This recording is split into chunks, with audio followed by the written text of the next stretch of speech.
Hello बच्चों, कैसे हो। चलो यहाँ पर मैथ्स के लिए ऑसवाल का 5वां सेट डिस्कस करने वाले हैं और आज यहाँ पर सारे ऑब्जेक्टिव टाइप क्वेश्चन को देखने वाले हैं। क्योंकि इससे पहले जितना भी सेट डिस्कस करें 4 सेट, उनमें से सब्जेक्टिव प्लस ऑब्जेक्टिव दोनों करे हुए हैं, तो अब और ज़्यादा सब्जेक्टिव टाइप क्वेश्चन डिस्कस करने का कोई मतलब नहीं बनता है ना। जितना कर चुके हैं उन्हीं को 1 बार 2 बार 3 बार रिविजन करो, वही आपके लिए बेस्ट है और उनसे आपका स्कोर वगैरह भी ठीक ठाक हो जाएगा। 80-90 के आसपास अगर आप उसको कर लेते हो रिवीजन अच्छे से तो 80-90 आराम से स्कोर वगैरह कर सकते हो। यहाँ पर सिर्फ ऑब्जेक्टिव टाइप क्वेश्चन को देखने वाले हैं ताकि आपका रिवीजन वगैरह बना रहे, समझे कि नहीं।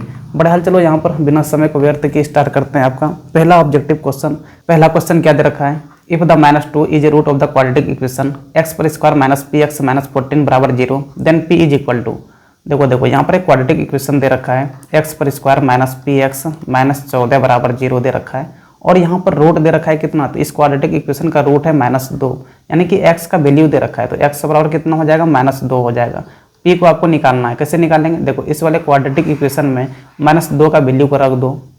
-2 का वैल्यू को जैसे रखोगे ना तो p का वैल्यू मिल जाएगा, क्योंकि रूट का मतलब ही यही होता है कि जैसे रूट का वैल्यू को रखेंगे उस क्वाड्रेटिक इक्वेशन में तो जो भी RHS साइड में उसके बराबर हो जाना है। RHS साइड में यहाँ पर 0 है तो यहाँ पर -2 को रख के बराबर 0 कर दो, p का वैल्यू आपको मिल जाएगा। देखो x पर स्क्वायर है यानी कि -2 का whole square minus p into यहाँ पर भी -2 को रखेंगे -14 बराबर 0। -2 का होल स्क्वायर 4 हो जाएगा और ये वाला माइनस मिलके प्लस हो जाएगा, यहाँ पर 2p -14 बराबर 0।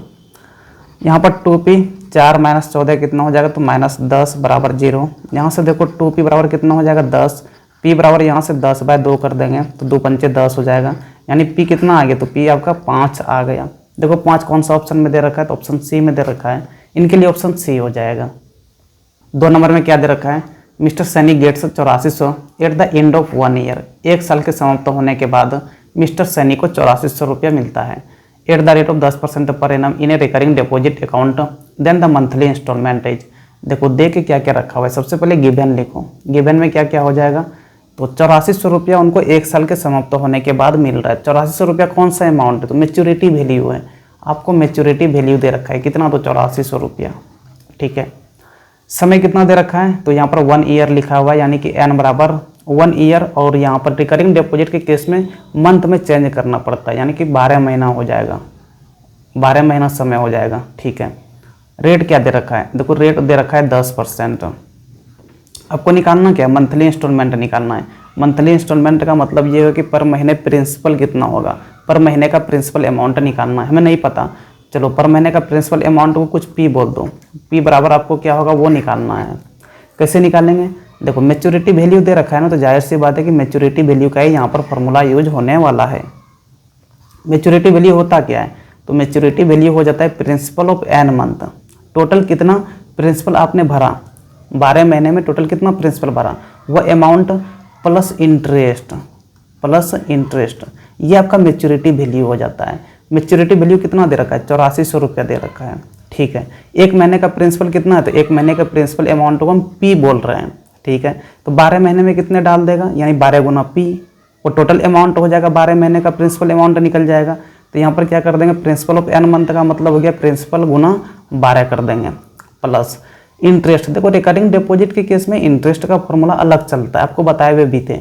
चलो फॉर्मूला क्या होता है, p गुना रेट गुना n into n plus 1 by 2400, ये इंटरेस्ट का फॉर्मूला होता है। चलो सबका यहाँ पर क्या करेंगे, तो सबका वैल्यू को रख देंगे। देखो यहाँ पर 8400 बराबर p तो पता है नहीं, वही निकालना है, यानी कि यहाँ पर 12p है प्लस यहाँ पर फिर से p आया हुआ है तो पता नहीं है, रेट कितना है तो 10% है, गुना समय कितना दे रखा है, तो 12 दे रखा है, 12 महीना, यानी कि यहाँ पर 12 हो जाएगा, गुना 12 प्लस 1 कितना हो जाएगा 13 और इनके नीचे में 2400। चलो ठीक है 2400। उनके बाद कैसे निकालेंगे इनको, देखो इधर क्या है तो 8400 रुपया कैलकुलेशन है इस क्वेश्चन में काफ़ी। यहाँ पर 12p है प्लस, देखो 12 गुना 10 करेंगे तो 120 और 120 गुना 13 करेंगे कितना हो जाएगा, 120 गुना 13, 13 दूना 26 हो जाता है, उसके बाद 2 बच गया, 13 2 15, तो 1560 हो जाएगा। ये कितना हो जाएगा 1560p बाय नीचे में कितना, तो 2400। चलो ठीक है, देखो इधर क्या 8400 बराबर, यहाँ भी देखो P है, यहाँ भी देखो P है, P को कॉमन ले लो, P को अगर कॉमन ले लेंगे तो यहाँ पर क्या बचेगा 12 बच जाएगा, 12 प्लस उधर क्या बचेगा तो 1560 बाय नीचे में क्या बचेगा तो 2400 बच जाएगा। ठीक है, उनके बाद क्या करेंगे तो एलसीएम लेके जोड़ना पड़ेगा। देखो 12 के नीचे में कुछ नहीं है तो 1 है, इधर क्या है तो इधर 8400 है बराबर प्रिंसिपल इंटू एलसीएम लेंगे, इधर कितना हो जाएगा एलसीएम 2400 हो जाएगा। 2400 गुना 12 करना पड़ेगा, कितना होगा तो 24 गुना 12 तो बढ़ चौके 48, बढ़ चौके 48। ठीक है, 4 12 दूना 24 4 28, तो यहाँ पर हो जाएगा 28,800 प्लस इधर कितना है तो 1560 है। ठीक है, इधर क्या तो 8400 बराबर प्रिंसिपल इंटू, चलो 8 करेंगे तो कितना हो जाएगा, यहाँ पर 0 हो जाएगा और यहाँ पर 6 हो जाएगा, यहाँ पर 8 5 13 8 1 9 1 10 और 2 1 3, 30,360 बाय नीचे में कितना हो जाएगा तो 2400 हो जाएगा। ठीक है, प्रिंसिपल आपको निकालना है तो प्रिंसिपल बराबर क्या हो जाएगा 8400 गुना क्या कर देंगे तो गुना 2400 हो जाएगा, बाय नीचे में कितना करना पड़ेगा तो 30,360 करना पड़ेगा। देखो ये जीरो ख़त्म होगा। ठीक है, और क्या कटने वाला है तो 5 से देखो कटेगा, 5 6 30। ठीक है, 5 से नहीं कटेगा, सॉरी 5 से नहीं कटेगा, 6 से लेकिन कटेगा, 6 से कट जाएगा कितना बार में तो 6 5 30, 0 6 जाके 36, 6 से यह भी कटेगा, 6 चौके 24 40 बार में। अब देखो मल्टीप्लाई करके यहाँ पर डिवाइड करना पड़ेगा, P बराबर क्या हो जाएगा तो 8400 गुना 40 बाय 506। देखो 2 से भी और आगे कटने वाला है लेकिन डिवाइड आपको करना ही पड़ेगा, तो इनको आप डिवाइड कर लेना जैसे भी हो, कैलकुलेटर की मदद से हो या फिर खुद भी डिवाइड कर सकते हो। देखो ये आपका आ जाता है कितना पता है 664.03, हम यहाँ पे डायरेक्ट लिख रहे हैं। ठीक है, डिवाइड जब करोगे तो 664.03 हो जाएगा और यही आपका प्रिंसिपल अमाउंट हो जाएगा, ये आपका आंसर हो जाएगा। देखो ऑप्शन में अगर तुम यहाँ पे देखोगे तो ए में देखो कितना दे रखा है 616 दे रखा है, ये तो होना नहीं है। बी में देखोगे ना 664 दे रखा है, 0.03 को छोड़ दिया है, लेकिन ऑप्शन बी ही यहाँ पर होने वाला है। ठीक है, 664.03 भले ही आपका आ रहा है लेकिन 664 वहाँ पे दे रखा है तो वही होगा। 626 तो होना नहीं है, ये भी नहीं होगा, 686 भी नहीं होगा, तो इनके लिए ऑप्शन बी हो जाएगा। बढ़िया देखो इस क्वेश्चन में अगर देखें, ये आपका रिकरिंग डिपॉजिट बैंकिंग चैप्टर से हो जाता है, ये फॉर्मूला आपको पता होना चाहिए अगर इस क्वेश्चन को बनाना है। एक तो मेच्योरिटी वैल्यू बराबर क्या होता है प्रिंसिपल ऑफ एन मंथ गुना इंटरेस्ट होता है, एक ये फॉर्मूला। इंटरेस्ट बराबर ये वाला फॉर्मूला होता है पी गुना आर गुना n into n plus 1 by 2400। इस चैप्टर में एक और फॉर्मूला आता है जो कि सम ऑफ मनी का होता है, सम ऑफ मनी जिसको क्वालिफाइंग सम भी बोलते हैं। ये कितना होता है तो प्रिंसिपल गुना n into n plus 1 by 2 होता है। ये तीसरा फॉर्मूला हो जाता है इस चैप्टर का। ये वाला एक फार्मूला हो गया, ये वाला दूसरा फार्मूला और ये वाला तीसरा फार्मूला। ये तीनों फार्मूला आपको याद रखना है, इस टाइप के क्वेश्चन हो रहे हैं आपके एग्जाम्स वगैरह में भी आना है। ठीक है, चलो तीसरे ऑब्जेक्टिव टाइप क्वेश्चन पे चलते हैं। क्वेश्चन नंबर 3 क्या दे रखा है, in the given diagram ABCD is a trapezium. देखो ये वाला ट्रेपेजियम दे रखा है, इस फिगर को हम इधर साइड में बना रहे हैं। ठीक है, देखो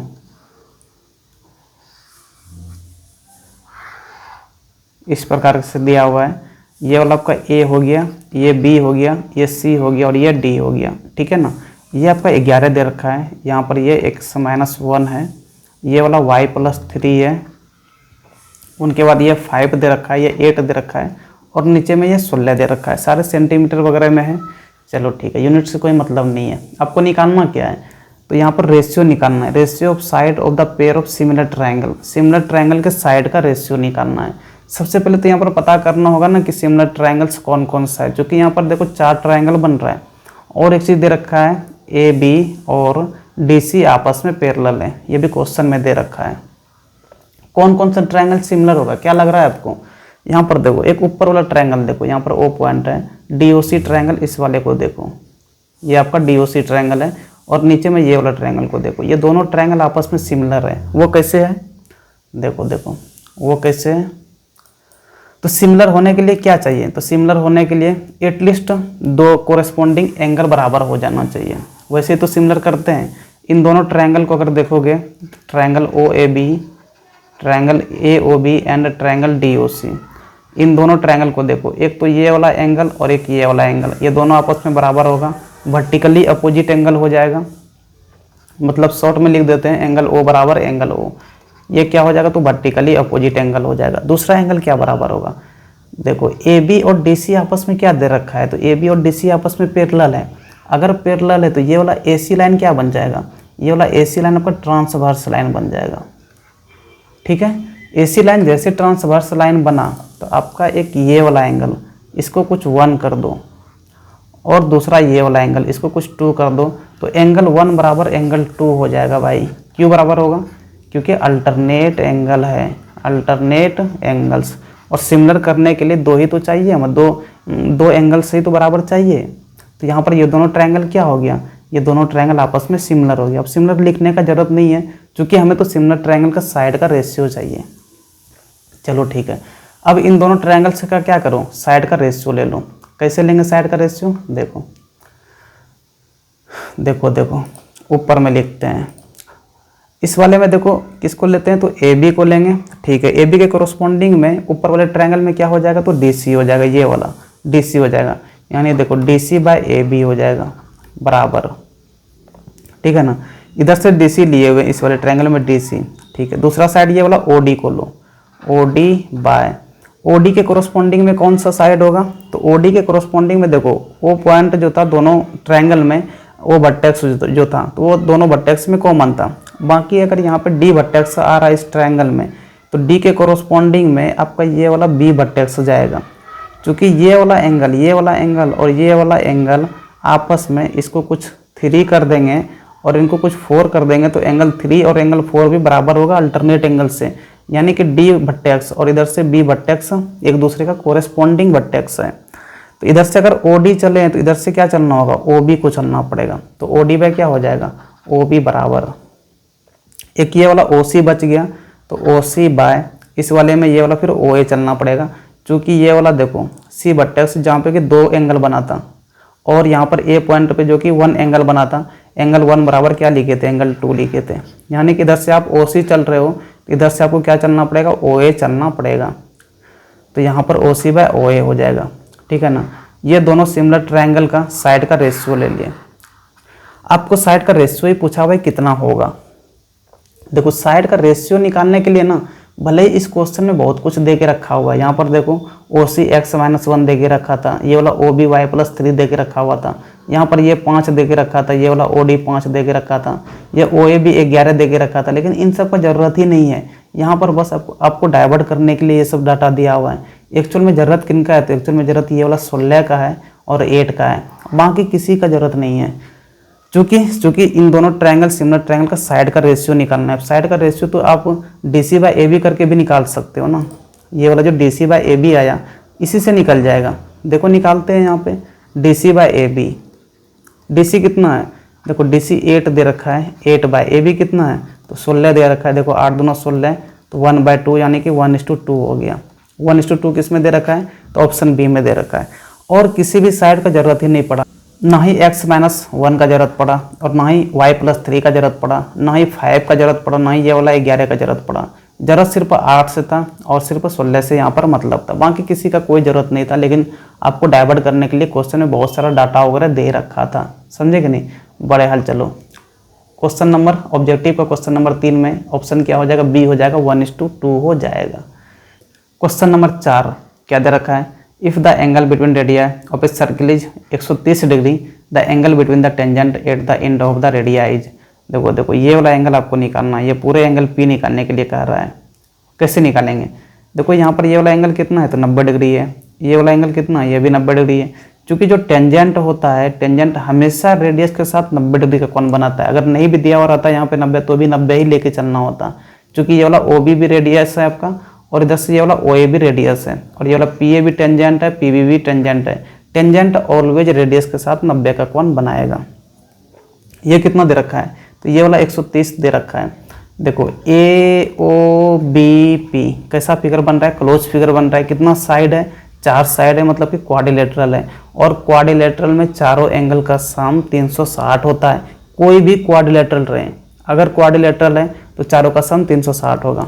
एंगल ए कितना है तो 90 है, प्लस एंगल ओ कितना है तो 130 है, प्लस एंगल बी कितना है तो ये भी 90 है, प्लस एंगल पी आपको निकालना है, चारों का सम करके कितना कर देंगे 360 कर देंगे।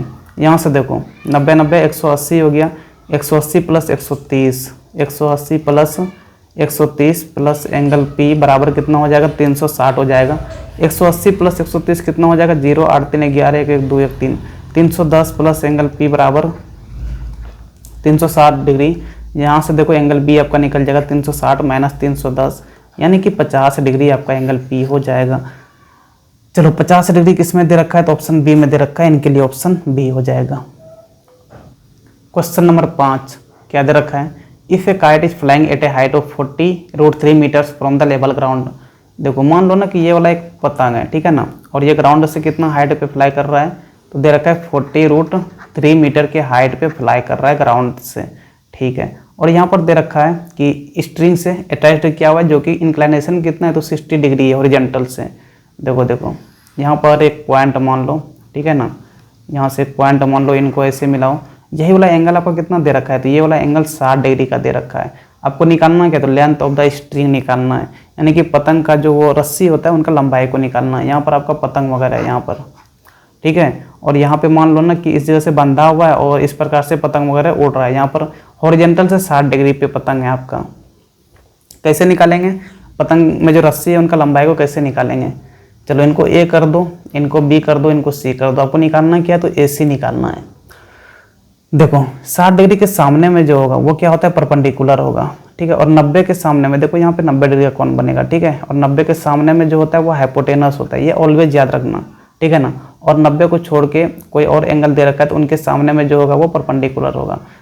यहाँ पर 60 डिग्री के नीचे में जो सटा हुआ साइड है वो क्या होगा तो वो बेस होगा, ठीक है। देखो परपेंडिकुलर दे रखा है, हाइपोटेनस आपको निकालना है तो पी और एच किस में आता है तो पी और एच आपका साइन में आता है। यहाँ पे साइन को यूज कर लो, ट्रिगोनोमेट्रिक रेशियो। देखो साइन थीटा होता क्या है तो साइन थीटा हो जाता है परपेंडिकुलर बाय हाइपोटेनस। थीटा कितना लेंगे तो 60 डिग्री ले लेंगे, यानी कि साइन 60 डिग्री बराबर हो जाएगा परपेंडिकुलर कितना हो जाएगा तो ये वाला 40√3 हो जाएगा। बाय निकालना क्या है तो हाइपोटेनस, हाइपोटेनस को क्या लिख देंगे ए सी लिख देंगे। यहाँ पे देखो एच आया हुआ है, एच की जगह में ए सी को रख दो, ए सी आपको निकालना है। साइन 60 कितना होता है तो ये आपका हो जाता है √3/2 बराबर इधर क्या हो जाएगा तो 40√3/AC।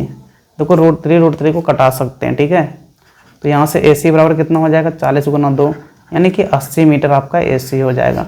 देखो 80 मीटर किस में दे रखा है तो 80 मीटर ऑप्शन ए में दे रखा है, तो इनके लिए ऑप्शन ए हो जाएगा।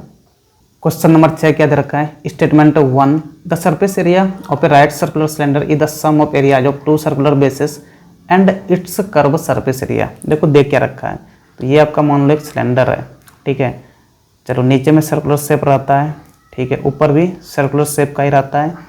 चलो इसी को बोलते हैं कर्व सरफेस एरिया, और नीचे इसको क्या बोलते हैं बेस एरिया बोलते हैं, बेस एरिया, ठीक है। ऊपर भी देखो ये भी नीचे के एरिया के बराबर ही होता है तो ये भी आपका बेस एरिया हो गया। अगर यहाँ पे TSA निकालना है यानी कि टोटल सरफेस एरिया निकालना है तो क्या करेंगे CSA में से जोड़ देते हैं ये वाला बेस एरिया प्लस ये वाला बेस एरिया, यानी कि 2 × बेस एरिया को जोड़ देते हैं तो इससे क्या निकल जाता है TSA निकल जाता है। यही आपका स्टेटमेंट 1 में बोल रखा है, और स्टेटमेंट 1 में सही बोल रखा है, यानी कि स्टेटमेंट 1 आपका सही हो जाएगा, ठीक है। वैसे यहाँ से अगर निकालेंगे TSA का फॉर्मूला क्या निकल जाएगा तो कर्व सरफेस एरिया क्या होता है 2πRH होता है, प्लस 2 × बेस एरिया क्या होता है तो ये सर्किल शेप का होता है ना तो πr²। चलो यहाँ से देखो 2πr अगर आप कॉमन ले लोगे तो यहाँ पर h बच गया, h प्लस यहाँ पे क्या बच जाएगा तो r बच जाएगा क्या, तो ये आपका TSA निकल जाता है। TSA बराबर 2πr और ब्रैकेट के अंदर में h + r, समझे कि नहीं। चलो TSA का यहाँ पर फॉर्मूला याद रख सकते हो। बड़े वाली यहाँ पे जो स्टेटमेंट 1 बोला हुआ है वो सही बोला हुआ है कि टोटल सरफेस एरिया जो होता है वो क्या होता है तो कर्व सरफेस एरिया में से जोड़ देते हैं नीचे का बेस एरिया प्लस ऊपर का बेस एरिया को। स्टेटमेंट 2 क्या बोल रखा है, this is the property of right circular cylinders and can be proved using geometric principle. देखो ज्योमेट्रिक प्रिंसिपल का प्रयोग करके यहाँ पर प्रूव नहीं कर सकते हैं, तो ये पॉइंट याद रखना, ठीक है। तो यहाँ पर स्टेटमेंट 2 गलत दे रखा है, स्टेटमेंट 1 सही होगा, तो इनके लिए ऑप्शन क्या हो जाएगा तो देखो statement 1 is true and 2 is false, तो इनके लिए ऑप्शन सी हो जाएगा। क्वेश्चन नंबर 7 क्या दे रखा है, mode and the mean of the data is are 22 के एंड 37 के median of the data is. देखो देखो मोड दे रखा है तो मोड कितना है तो 22 के दे रखा है, उसके बाद मीन दे रखा है तो मीन कितना है 37 के है। यहाँ पर आपसे मीडियन पूछ रहा है, मीडियन क्या होगा। देखो एक इम्पेरिकल फॉर्मूला होता है, इम्पेरिकल फॉर्मूला होता है क्या है तो मोड मीडियन और मीन के बीच का रिलेशन है। क्या है वो रिलेशन, देखो मोड बराबर हो जाता है, मोड बराबर हो जाता है 3 मीडियन माइनस 2 मीन। तो ये इम्पेरिकल फार्मूला है और इस फार्मूले को याद भी आपको रखना है। ये है क्या तो इम्पेरिकल फार्मूला, इसी को बोलते हैं।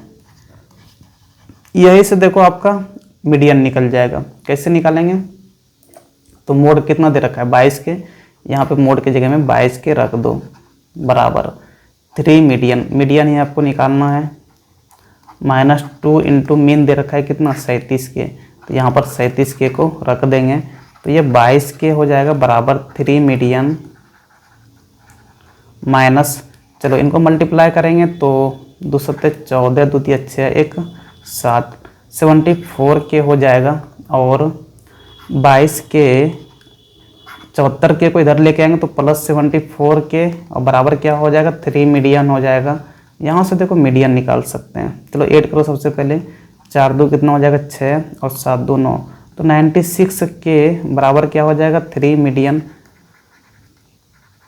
3 से कटने वाला है क्या तो 3 से 1 कट जाएगा, 3 तिया 9, 3 दूना 6, यानी कि यहाँ से सीधे मीडियन निकल गया। मीडियन कितना निकल गया तो 32 के निकल गया।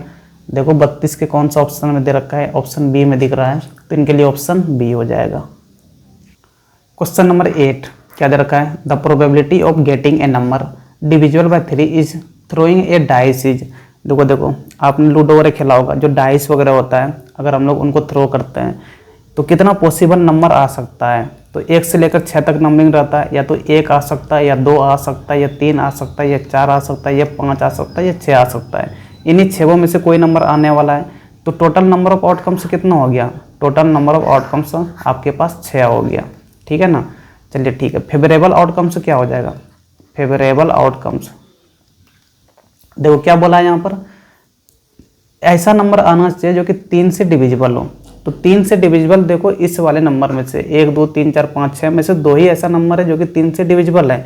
या तो एक 3 खुद हो सकता है या दूसरा 6 हो सकता है। अगर ये 2 नंबर आ गया तो 3 से डिविजिबल होगा। तो फेवरेबल आउटकम से क्या क्या हो जाएगा, या तो 3 होगा या तो 6 होगा।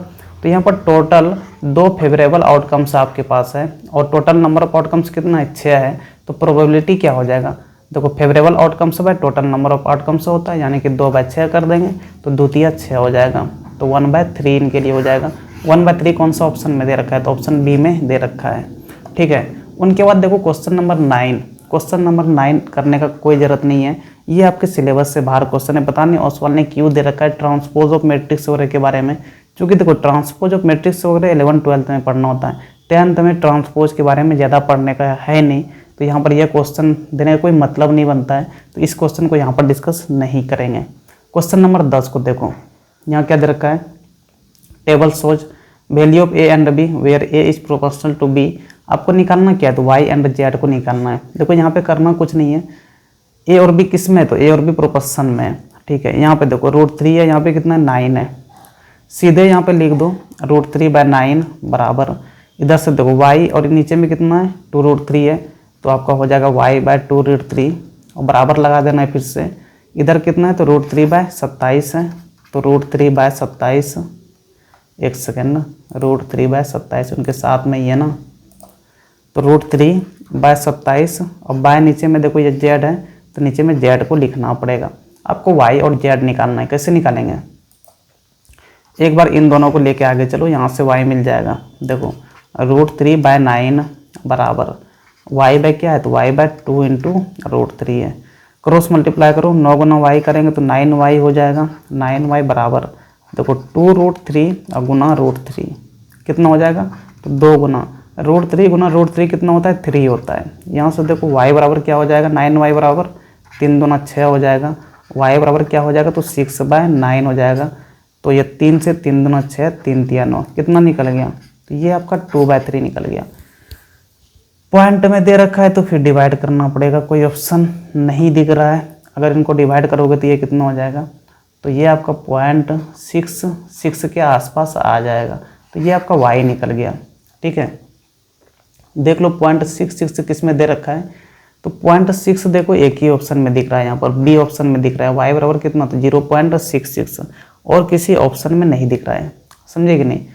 यहाँ पे सी में देखे तो सी तो हो नहीं सकता है, 1/√3 है। डी में देखे तो y बराबर √6 है, तो डी भी नहीं हो सकता है। y बराबर 1/√3, सी भी नहीं हो सकता है। ए में देखेंगे तो y बराबर 0.33 दे रखा है, ये भी नहीं हो सकता है, तो इनके लिए ऑप्शन बी हो जाएगा। यहाँ पर देखो जेड निकालने का जरूरत नहीं पड़ा, हालांकि जेड निकालोगे भी तो 0.33 आ जाएगा। अगर जेड को निकालना हुआ तो कैसे निकालेंगे, देखो जेड को निकालने के लिए बीच वाले को छोड़ दो, क्योंकि तीनों आपस में बराबर है ना, तो तीन में से किसी दो को हम लोग इक्वेट कर सकते हैं। ठीक है, जेड को निकालने के लिए इसको यूज कर लो, √3/9 बराबर ये कर दो, यहाँ से जेड मिल जाएगा। देखो √3/9 बराबर √3/27 और बाय नीचे में जेड भी है। चलो जेड निकालना है, √3 आपका ये कट जाएगा। ठीक है, इधर क्या हो जाएगा 1/9 बराबर, इधर क्या हो जाएगा तो 1/27 इंटू जेड हो जाएगा। यहाँ से देखो इस जेड को इधर 1 से मल्टीप्लाई करेंगे तो जेड हो जाएगा बराबर, इस 9 को 1 से मल्टीप्लाई करो तो 9/27 हो जाएगा, 9×3 = 27, यानी कितना हो गया 1/3 हो गया। 1/3 ये कितना हो जाता है, तो 3 से 1 को डिवाइड करो 0.0, 3 × 9, फिर से 3 × 9 कितना आ गया, तो 0.33 आ गया। ठीक है, तो ऑप्शन बी में ही देखो दे रखा है z बराबर 0.33 और y बराबर 0.66, तो इनके लिए ऑप्शन बी हो जाएगा। यहाँ पर z को नहीं भी निकालते तो भी काम चल जाता, बड़े हाल निकाल के चेक कर लिए कि क्या मैंने सही करा है या नहीं करा है। चलो ठीक है, अगले क्वेश्चन पे चलते हैं। क्वेश्चन नंबर 11 क्या दे रखा है, एमआरपी दे रखा है कितना 12,000। देखो एमआरपी बराबर दे रखा है आपको 12,000। चलिए ठीक है, उनके बाद डिस्काउंट कितना है, तो डिस्काउंट 20% है, डिस्काउंट 20% दे रखा है। लेकिन डिस्काउंट अमाउंट कितना हो जाएगा, ये तो परसेंट में 20% है, अगर अमाउंट में डिस्काउंट निकालेंगे तो कितना हो जाएगा 20% है, यानी कि 20 गुना किस पे 20% मिल रहा है, एमआरपी पे मिल रहा है। 12,000 पे आपको 20% मिल रहा है, तो 20 गुना 12,000 करेंगे और बाय क्या कर देंगे 100 कर देंगे। देखो 2 0 खत्म हो जाएगा, यहाँ से 12 दूना 2400, तो आपको 2400 रुपये क्या मिल गया, 2400 रुपये आपको डिस्काउंट मिल गया। चलिए ठीक है, एमआरपी कितना था 12,000 था, 2400 डिस्काउंट मिला। एसपी क्या होता है, तो एसपी तो यही होता है एमआरपी माइनस डिस्काउंट, यानी कि 12,000 में से क्या करेंगे, 12,000 में से 2400 को माइनस कर देंगे, कितना हो जाएगा ये, तो यहाँ पर 2 0 हो जाएगा। उनके बाद 10 में 4 गया 6, 11 में 2 गया 9, यानी कि 9600 रुपया क्या हो जाएगा, तो उस सामान का एसपी हो जाएगा। चलिए ठीक है, आपको निकालना क्या है, तो आपको यहाँ पर निकालना है कि जीएसटी भी 18% यहाँ पर दे रखा है, तो अमाउंट ऑफ बिल क्या होगा वो बताना है। देखो जीएसटी भी अगर देना पड़ रहा है तो जीएसटी किस पे लगता है, जीएसटी हमेशा एसपी पे लगता है, इस बात को याद कर लेना। जीएसटी को कभी भी एमआरपी पे नहीं लगाना। ठीक है, पहले एसपी निकालना डिस्काउंट को माइनस करके, उनके बाद जीएसटी को निकालना। जीएसटी है कितना 18% है, अगर जीएसटी को अमाउंट में निकालेंगे तो कितना हो जाएगा, तो जीएसटी बराबर हो जाएगा, फिर से वैसे ही करेंगे 18% है किस पे, तो 9600 रुपया पे लगेगा, एसपी पे लगता है, यानी कि 18 गुना क्या कर देंगे 9600 और बाय क्या कर देंगे तो 100 कर देंगे। चलिए 2 0 खत्म हो गया, कितना जीएसटी देना पड़ रहा है, तो 18 गुना 96 करना पड़ेगा, कितना हो जाएगा 96 गुना 18, 8 चौक 48, 4 9 72, 4 76, यहाँ पर 6 9, तो 8 6 6 12, उनके बाद 1728 रुपया क्या देना पड़ रहा है, तो जीएसटी देना पड़ रहा है। चलिए ठीक है, टोटल अमाउंट आप कितना पे कर रहे हो, टोटल अमाउंट अगर निकालना है तो कैसे निकालेंगे, तो जितना एसपी है, जितना उस सामान का एसपी है वो तो लगेगा ही, यानी कि 9600 रुपया तो देना ही है, प्लस ये जीएसटी कौन देगा, तो ये भी हम ही को देना पड़ता है, तो प्लस यहाँ पर 1728 को ऐड करना पड़ेगा, तो ये फाइनल अमाउंट आपका निकलेगा कि आप कितना पे कर रहे हो सामान को खरीदने में। ऐड करेंगे कितना हो जाएगा 8 होगा यहाँ पे, उनके बाद 2 होगा, यहाँ पे 7 चौ 13 हो जाएगा, 9 1 10 1 11 हो जाएगा। 11,328 रुपया आप टोटल अमाउंट पे कर रहे हो। 11,000 कितना निकल गया 328, कौन सा दिख रहा है, तो ऑप्शन ए में दिख रहा है, इनके लिए ऑप्शन ए हो जाएगा।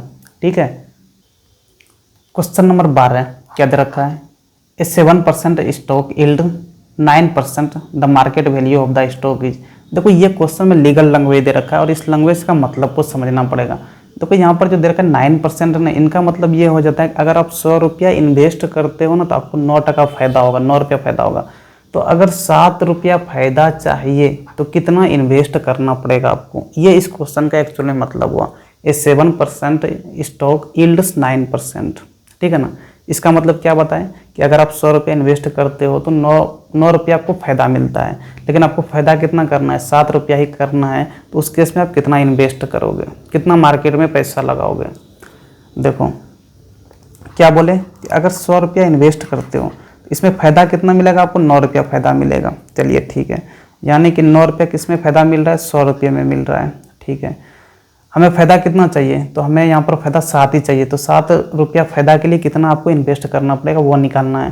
तो अगर हमें 1 रुपया फ़ायदा चाहिए होगा तो कितना इन्वेस्ट करना होगा, तो 100/9 करना पड़ेगा। अगर हमें 7 रुपया फ़ायदा चाहिए होगा तो कितना इन्वेस्ट करना पड़ेगा, तो 100/9 अब गुना क्या कर देंगे, 7 कर देंगे। तो ये वाला अमाउंट जितना भी आएगा उतना ही मार्केट वैल्यू यानी कि मार्केट में इन्वेस्ट करना पड़ेगा। ये एक लीगल लैंग्वेज है इस क्वेश्चन के लिए, ठीक है। चलो ये कितना हो जाएगा, देखो ऊपर में कितना हो जाएगा 700 बाय नीचे में कितना हो जाएगा 9 हो जाएगा। तो डिवाइड करना पड़ेगा, देखो 9 से डिवाइड करेंगे 700 को तो 9 7 63 हो जाएगा। यहाँ पर 7 हो जाएगा 0, 9 7 63।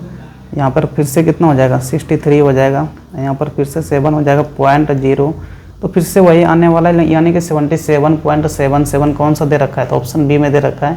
तो इनके लिए ऑप्शन बी हो जाएगा, यानी कि अगर 7 रुपया ही फ़ायदा चाहिए तो उनके लिए 77.77 रुपीज़ इन्वेस्ट करना होगा मार्केट में। क्योंकि 100 रुपये में कितने मिल रहा है, तो 100 रुपये में 9 रुपया का प्रॉफिट हो जा रहा है, लेकिन प्रॉफिट इसे 7 रुपया ही चाहिए तो 77 रुपया इन्वेस्ट करना पड़ेगा। ये एक लीगल लैंग्वेज है स्टॉक मार्केट का, ठीक है। तो ये लैंग्वेज आपको याद रखना पड़ेगा थोड़ा, किस प्रकार से लिखा हुआ है, उनमें क्या होता है, कौन सा टर्म का क्या मतलब होता है, तभी ये क्वेश्चन को आप डील कर पाओगे। चलो अगले क्वेश्चन पे चलते हैं। क्वेश्चन नंबर 13 क्या दे रखा है, if the root of the equation x² - 6x + k = 0 are real and distinct then value of k is. देखो यहाँ पर एक इक्वेशन दे रखा है x² - 6x + k = 0, ठीक है। रूट्स क्या बता रखा है, रूट्स रियल होगा और डिस्टिंक्ट होगा।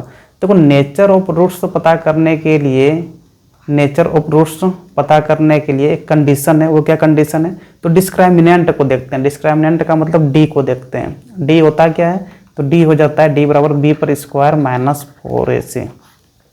डी को देखते हैं, कैसे देखते हैं, देखो अगर d ग्रेटर देन 0 आ गया, ठीक है ना, जब इस फॉर्मूले में b का वैल्यू रखेंगे, a का वैल्यू रखेंगे, c का वैल्यू रखेंगे, यहाँ से कुछ d निकलेगा। अगर d ग्रेटर देन 0 आ जाए उस केस में रूट्स जो होता है वो क्या होता है, तो रियल होता है एंड डिस्टिंक्ट होता है। डिस्टिंक्ट का मतलब होता है अनइक्वल होना, दोनों रूट अलग अलग निकलेगा, है ना, अनइक्वल होना, दोनों रूट अलग अलग निकलेगा। चलिए ठीक है। एक होता है d बराबर 0 होना, 0 का मतलब क्या हो गया, तो यहाँ भी देखो रूट्स रियल ही होता है, रूट्स यहाँ भी रियल ही होता है, लेकिन यहाँ पर दोनों रूट्स इक्वल होता है, इक्वल होता है, ठीक है। एक होता है d लेस देन 0, यहाँ पर रूट्स रियल नहीं होता है तो नॉट रियल होगा, नॉट रियल रूट। इस क्वेश्चन में क्या बोल रखा है, इस क्वेश्चन में बोल रखा है ना कि रूट्स कैसा है, तो रियल है एंड डिस्टिंक्ट भी है, यानी कि रूट्स अगर रियल और डिस्टिंक्ट है तो उसके इसमें d क्या होगा, d ग्रेटर देन 0 होगा, ठीक है। ये पता चल गया कि d ग्रेटर देन 0 होगा इस क्वेश्चन के लिए।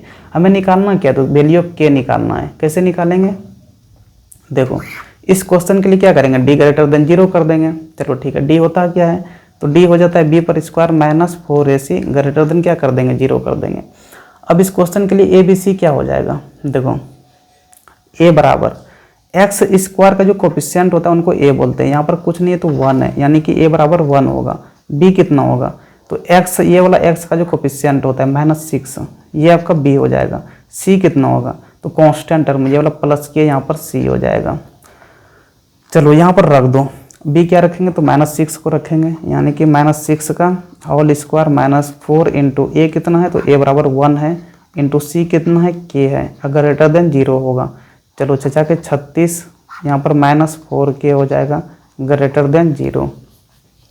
चलो ठीक है, उनके बाद क्या करेंगे, देखो 36 इस -4 के उधर लेके चले जाओ तो इधर चला आएगा 4k।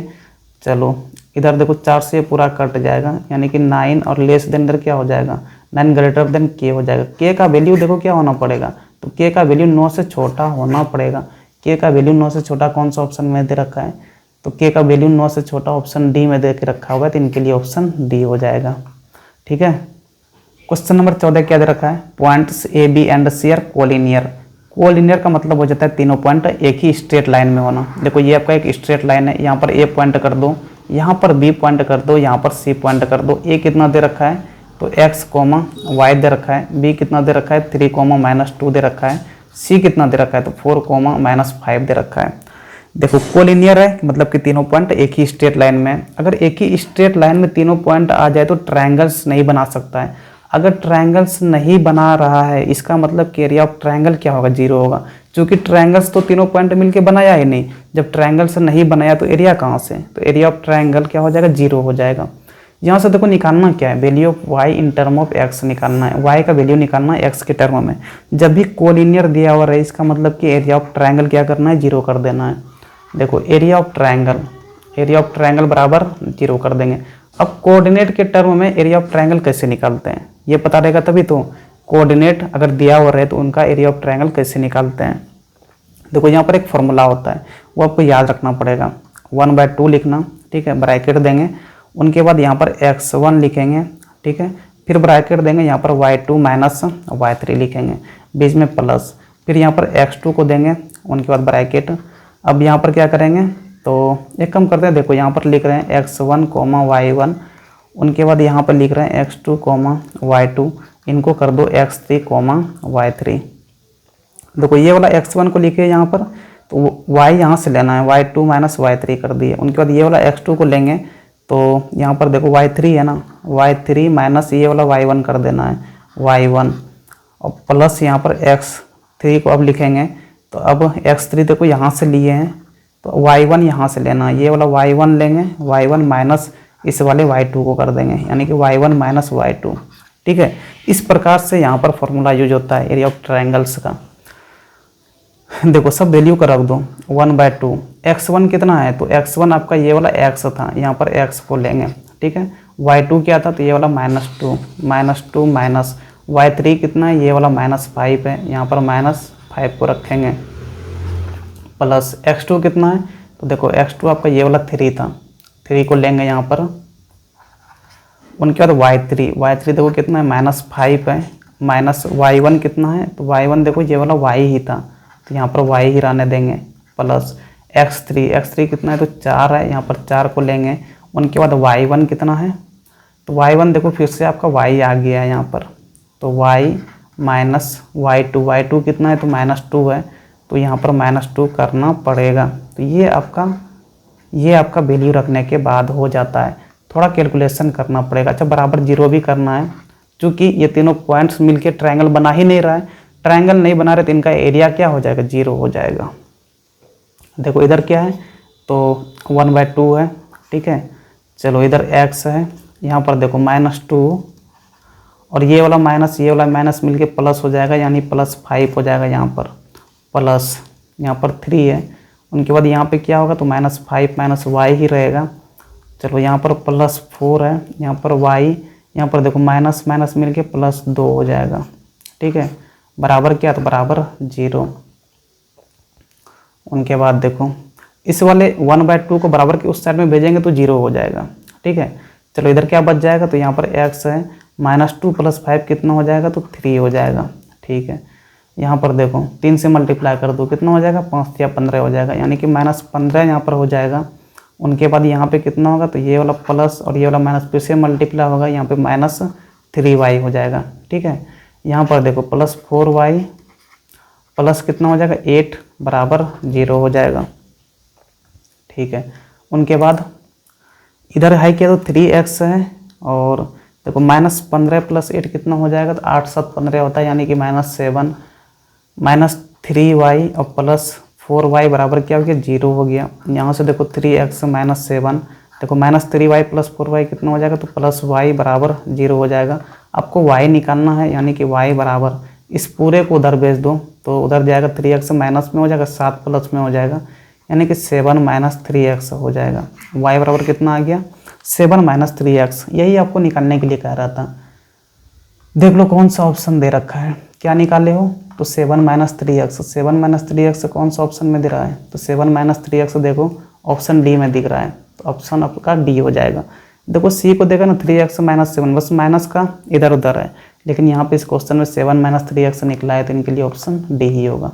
ठीक है, क्वेश्चन नंबर 15 क्या दे रखा है, the solution set for the given equation is. देखो ये वाले से सॉल्यूशन सेट निकालना है, क्या दे रखा है, तो -8 लेस देन और इक्वल टू, यहाँ पर 2x है, फिर लेस देन 8 दे रखा है, x belongs to whole number.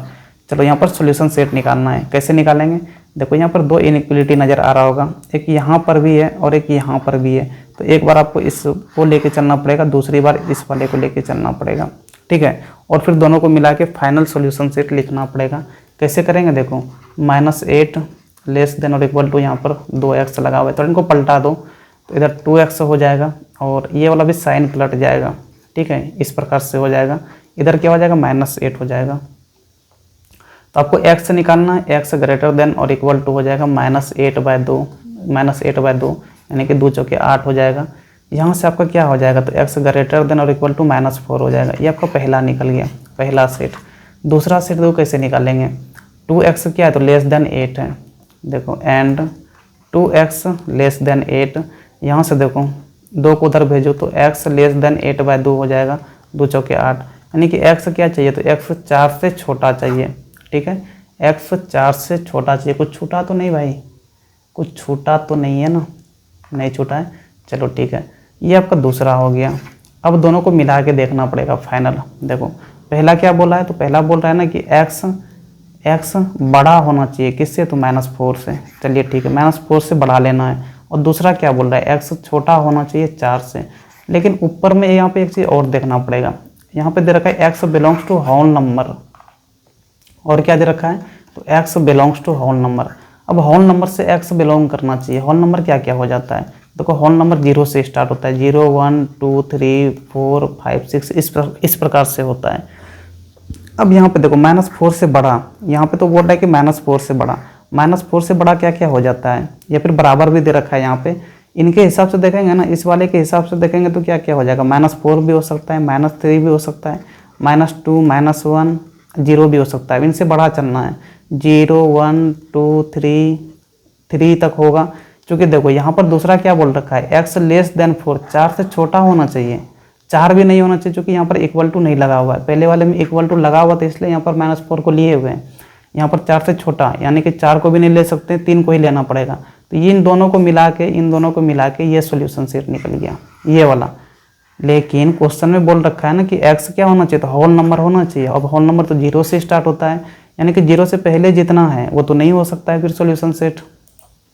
0 से पहले देखो ये वाला, ये तो फिर सॉल्यूशन सेट नहीं होगा। होगा क्या यहाँ पर, तो x आपका हो जाएगा, 0 से स्टार्ट करेंगे, 0 1 2 3, 0 1 2 3, ये आपका सॉल्यूशन सेट हो जाएगा। देख लो कौन सा ऑप्शन में दे रखा है, 0 1 2 3 देखो ऑप्शन सी में दे रखा है, तो इनके लिए ऑप्शन सी हो जाएगा। चलो इसी के साथ ही यहाँ पर 5वां सेट का ऑब्जेक्टिव टाइप क्वेश्चन डिस्कस कर रहे हैं। चलो आगे यहाँ पर सेल्फ असेसमेंट पेपर 1 का ऑब्जेक्टिव टाइप क्वेश्चन को देखते हैं। जितना भी आपका सैम्पल क्वेश्चन पेपर था उनका सारे ऑब्जेक्टिव टाइप क्वेश्चन डिस्कस कर लिए हैं, और यहाँ पर अब असेसमेंट पेपर 1 का देखते हैं। चलो इनका पहला ऑब्जेक्टिव क्वेश्चन क्या दे रखा है, तो if x - 1 is a factor of 2x² - ax - 1 then the value of a is. यहाँ पर देखो a का वैल्यू निकालना है, पॉलिनोमियल दे के रखा हुआ है, px कितना दे रखा है, px बराबर है 2x पर स्क्वायर माइनस ax - 1, ठीक है ना। और यहाँ पे बोल रखा है कि x - 1 क्या, तो फैक्टर है, यानी कि x - 1 बराबर 0 करेंगे, यहाँ से x कितना हो जाएगा, तो 1 हो जाएगा। इस x का वैल्यू को इस पॉलिनोमियल में रख देना है। देखो यहाँ पर p, यहाँ पर 1 रखेंगे, बराबर 2 × 1 का स्क्वायर माइनस a × यहाँ पर 1 हो जाएगा और -1 हो जाएगा। यहाँ पर 2 हो जाएगा, -a - 1, ये कितना आ गया आपका, तो 1 - a आ गया। ये जो लास्ट में बचता है ना, ये रिमाइंडर होता है। क्या होता है, तो ये आपका रिमाइंडर होता है। लेकिन इस क्वेश्चन में दे रखा है ना कि x - 1 फैक्टर है, ये फैक्टर है। अगर x - 1 फैक्टर है तो 1 को रखने पर इस पोलिनोमियल में रिमाइंडर 0 आना चाहिए, क्योंकि क्वेश्चन में फैक्टर दे रखा है। इसका मतलब ये जो रिमाइंडर 1 माइनस ए बच गया है इनको 0 होना पड़ेगा। तो यहाँ पर 1 माइनस ए को क्या कर देंगे, 0 कर देंगे। यहाँ से ए कितना हो जाएगा, तो 1 को उधर लेके जाएंगे, -1, इधर भी माइनस है, तो ये माइनस मिलके प्लस हो गया। ए बराबर कितना हो जाएगा, तो ए बराबर आपका 1 हो जाएगा, यानी कि ऑप्शन बी हो जाएगा। ठीक है। क्वेश्चन नंबर 2 क्या दे रखा है, mister Sharma gets 4400 at the end of 1 year. ठीक है, 1 साल के समाप्त होने के बाद उनको 4400 रुपया मिलता है एट द रेट ऑफ 6% पर annum in an recurring deposit account, then the monthly instalment is. देखो क्या क्या दे रखा है, तो 4400 रुपया उनको पैसा मिल रहा है 1 साल खत्म होने के बाद। वो 4400 रुपया है क्या, तो 4400 रुपये यहाँ पे जो दे रखा है वो मेच्योरिटी वैल्यू है, मेच्योरिटी वैल्यू उनको बोलेंगे। एम भी दे रखा है कितना, 4400 रुपया।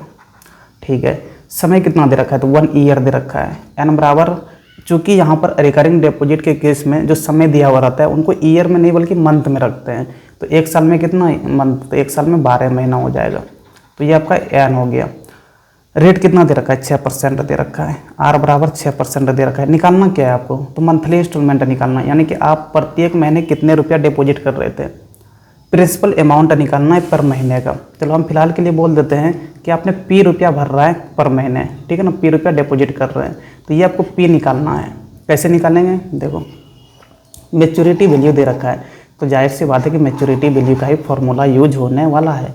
देखो मेच्योरिटी वैल्यू होता क्या है, तो एम बी हो जाता है principal of n month plus interest, plus क्या होता है, इंटरेस्ट होता है। मेच्योरिटी वैल्यू कितना दे रखा है, तो ये आपका 4400 दे रखा है बराबर। अब प्रिंसिपल ऑफ एन महीने का क्या मतलब हो गया, 1 महीने का प्रिंसिपल कितना बोले हैं, तो 1 महीने का प्रिंसिपल पी है। अब गुना क्या कर देंगे, टोटल कितने महीने तक आप डिपॉजिट कर रहे हैं, तो 12 महीने तक कर रहे हैं, यानी कि 12 महीने का जितना प्रिंसिपल जोड़ के होगा वही प्रिंसिपल ऑफ एन मंथ हो गया। तो प्रिंसिपल गुना क्या कर देंगे, 12 कर देंगे, प्लस इंटरेस्ट। देखो रिकरिंग डिपॉजिट के केस में इंटरेस्ट का जो फॉर्मूला होता है वो यहाँ पर लिख दो, क्योंकि इंटरेस्ट वगैरह कुछ दिया हुआ नहीं है। क्या फॉर्मूला होता है, पी गुना रेट गुना n into n plus 1 by 2400 हो जाता है। ये आपका इंटरेस्ट का फॉर्मूला होता है। चलो ठीक है, यहाँ पर 4400 दिया हुआ है, प्रिंसिपल नहीं पता है तो ये प्रिंसिपल गुना 12 ही रहेगा, प्लस यहाँ पर भी प्रिंसिपल तो पता नहीं है, गुना रेट, रेट कितना 6% है, 6 को रख दो। एन कितना दे रखा है, 12 महीना दे रखा है, यहाँ पर 12 हो जाएगा, गुना एन प्लस 1 भी यहाँ पे है, तो 12 + 1 यानी 13 हो जाएगा, बाय नीचे में 2400। चलो ठीक है, कैसे कैलकुलेशन करेंगे, देखो 4400 बराबर, यहाँ भी पी है यहाँ भी पी है, पी को कॉमन ले लो। पी को जैसे कॉमन लेंगे यहाँ पर क्या बचेगा, तो 12 बच जाएगा, 12 प्लस यहाँ पर क्या बचा, तो 6 गुना 12 और गुना 13 बच जाएगा, 6 गुना 12 गुना 13 बाय 2400। अब यहाँ पे क्या करेंगे, देखो यहाँ पर 12 के नीचे कुछ नहीं है तो 1 है, यानी कि ब्रैकेट के अंदर में जो दिया हुआ उनको जोड़ना पड़ेगा एलसीएम लेके। ठीक है, चलो इधर 4400 है तो रहने दो, बराबर P इंटू एलसीएम लेंगे तो 2400 ही हो जाएगा। ठीक है, यहाँ पर क्या है, तो यहाँ पर 12 गुना 2400 हो जाएगा, 12 गुना 2400 प्लस यहाँ पर 6 गुना 12 और गुना 13 ही रहेगा। चलो ठीक है, मल्टीप्लाई कर देंगे तो कितना हो जाएगा, P यहाँ पर रहेगा, P 2400 गुना 12 कितना हो जाता है, तो बरचक 48 हो गया, यहाँ पर 4 और 12 × 24 4 28, 28,800 यहाँ पर हो जाएगा, प्लस वहाँ पर मल्टीप्लाई करेंगे कितना होगा, 12 गुना 6 72 हो जाता है, अब 72 गुना 13 करेंगे तो 13 दूना 26, 2 13 91 2 93, 936 यहाँ पर हो जाएगा बाय 2400। इधर क्या हो गया, तो इधर आपका 4400 हो गया। चलिए ठीक है, 4400 बराबर P, चलो 8 कर दो तो कितना हो जाएगा, 8 कर देंगे, अगर यहाँ पर पेन नहीं चलने लगा यार, क्या हो गया, रुक जाओ। चलो 8 कर रहे थे, यहाँ पर कितना हो जाएगा, 6 हो जाएगा, और 3 + 0 यहाँ पर 3 हो जाएगा, 8 और 9 8 17 हो जाएगा यहाँ पर, उनके बाद 8 1 9 यहाँ पर हो जाएगा, 2 1 3 39,736 बाय नीचे में 2400 हो जाएगा। ठीक है, चलो यहाँ पर प्रिंसिपल आपको निकालना है तो प्रिंसिपल बराबर लिख देंगे 4400 गुना 2400 और बाय नीचे में 39,736। इनको मल्टीप्लाई करके डिवाइड कर लेना। हम थोड़ा यहाँ पे डायरेक्ट कर लेते हैं, ठीक है। कितना हो जाता है ये, आप इनको थोड़ा कर लेना गुना करके। देखो 4400 गुना 2400 कर लेंगे, ठीक है। 4400 गुना 2400, इनको डिवाइड कर देना है 39,736 से। 39,736, ये आपका 265, कहाँ गलती कर दी है भाई, 265। थोड़ा यहाँ पे ऐड करने में मिस्टेक हो गया, ये 29,000 हो जाएगा, ठीक है। 39 हो गया था, चलो ठीक है। यहाँ पे क्या हो जाएगा, तो 29,000 हो जाएगा, 29,736। तो इनको डिवाइड करोगे ना तो ये डिवाइड करके आ जाता है 355.12 के आसपास। तो इतना रुपया प्रिंसिपल अमाउंट निकल गया, और यही प्रिंसिपल अमाउंट आपको निकालना भी था। देखो ऑप्शन को देखोगे अगर, तो ऑप्शन में आपका ए में 535 दे रखा है, ये तो हो नहीं सकता है। सी को देखोगे 335 है, ये भी नहीं हो सकता है। 533 ये भी नहीं हो सकता है। बी को अगर देखोगे तो यहाँ पर 355 दे रखा है, हालांकि पॉइंट 12 भी होना चाहिए, लेकिन अगर राउंड ऑफ करेंगे तो 355 ही हो जाएगा। तो इनके लिए ऑप्शन बी हो जाएगा। बड़े हाल ये वाला जो क्वेश्चन था ये आपका बैंकिंग चैप्टर से था, और इस चैप्टर में 3 फार्मूला आपको याद रखना ही रखना है। एक तो इंटरेस्ट का ये वाला फार्मूला, पी गुना आर गुना n into n plus 1 by 2400। दूसरा ये पूरे मैच्योरिटी वैल्यू बराबर क्या होता है, तो principal of n month plus interest हो जाता है, ये दूसरा फार्मूला हो गया। तीसरा फार्मूला कौन सा, तो sum of money, sum of money या फिर इसी को क्वालिफाइंग सम भी बोलते हैं। इनका होता है पी गुना n into n plus 1 by 2। तो ये तीसरा फार्मूला, इस बैंकिंग चैप्टर से ये तीनों फार्मूला याद होना चाहिए। तीनों फार्मूला हर जगह यूज पड़ता है, समझे कि नहीं। चलो अगले क्वेश्चन को देखते हैं। क्वेश्चन नंबर 3 क्या दे रखा है, in the given figure below angle B A C बराबर 90 degree and A D perpendicular B C, then इन चारों ऑप्शन में से कौन सा ऑप्शन सही है। देखो ये वाले फिगर को यहाँ पे बना रहे हैं, बहुत ही अच्छा क्वेश्चन है ये, समझने के लिहाज से कर देखें तो, ठीक है। देखो यहाँ पर ए है, यहाँ पर बी है और यहाँ पर सी है।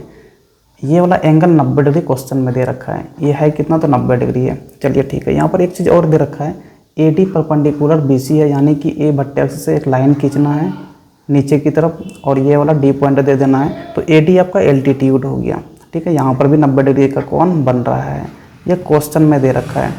चलिए ठीक है। आप ट्रायंगल ए बी सी को देखो, ठीक है ना। एक एंगल देखो यहाँ पर 90 दिया हुआ था, एक एंगल यहाँ पर 90 दिया हुआ था। यहाँ पे देखो इस क्वेश्चन में समझना है थोड़ा सा। देखो अपने मन से ना इस एंगल को कुछ बोलो, अपने मन से ऐसे मान लो। चलो हम यहाँ पे 30 डिग्री मान लेते हैं, ठीक है। इनको हम 30 डिग्री बोल देते हैं। अरे यार पेन में बहुत समस्या हो रहा है, चल नहीं रहा है। चलो ठीक है, ये 30 डिग्री हो गया, ठीक है।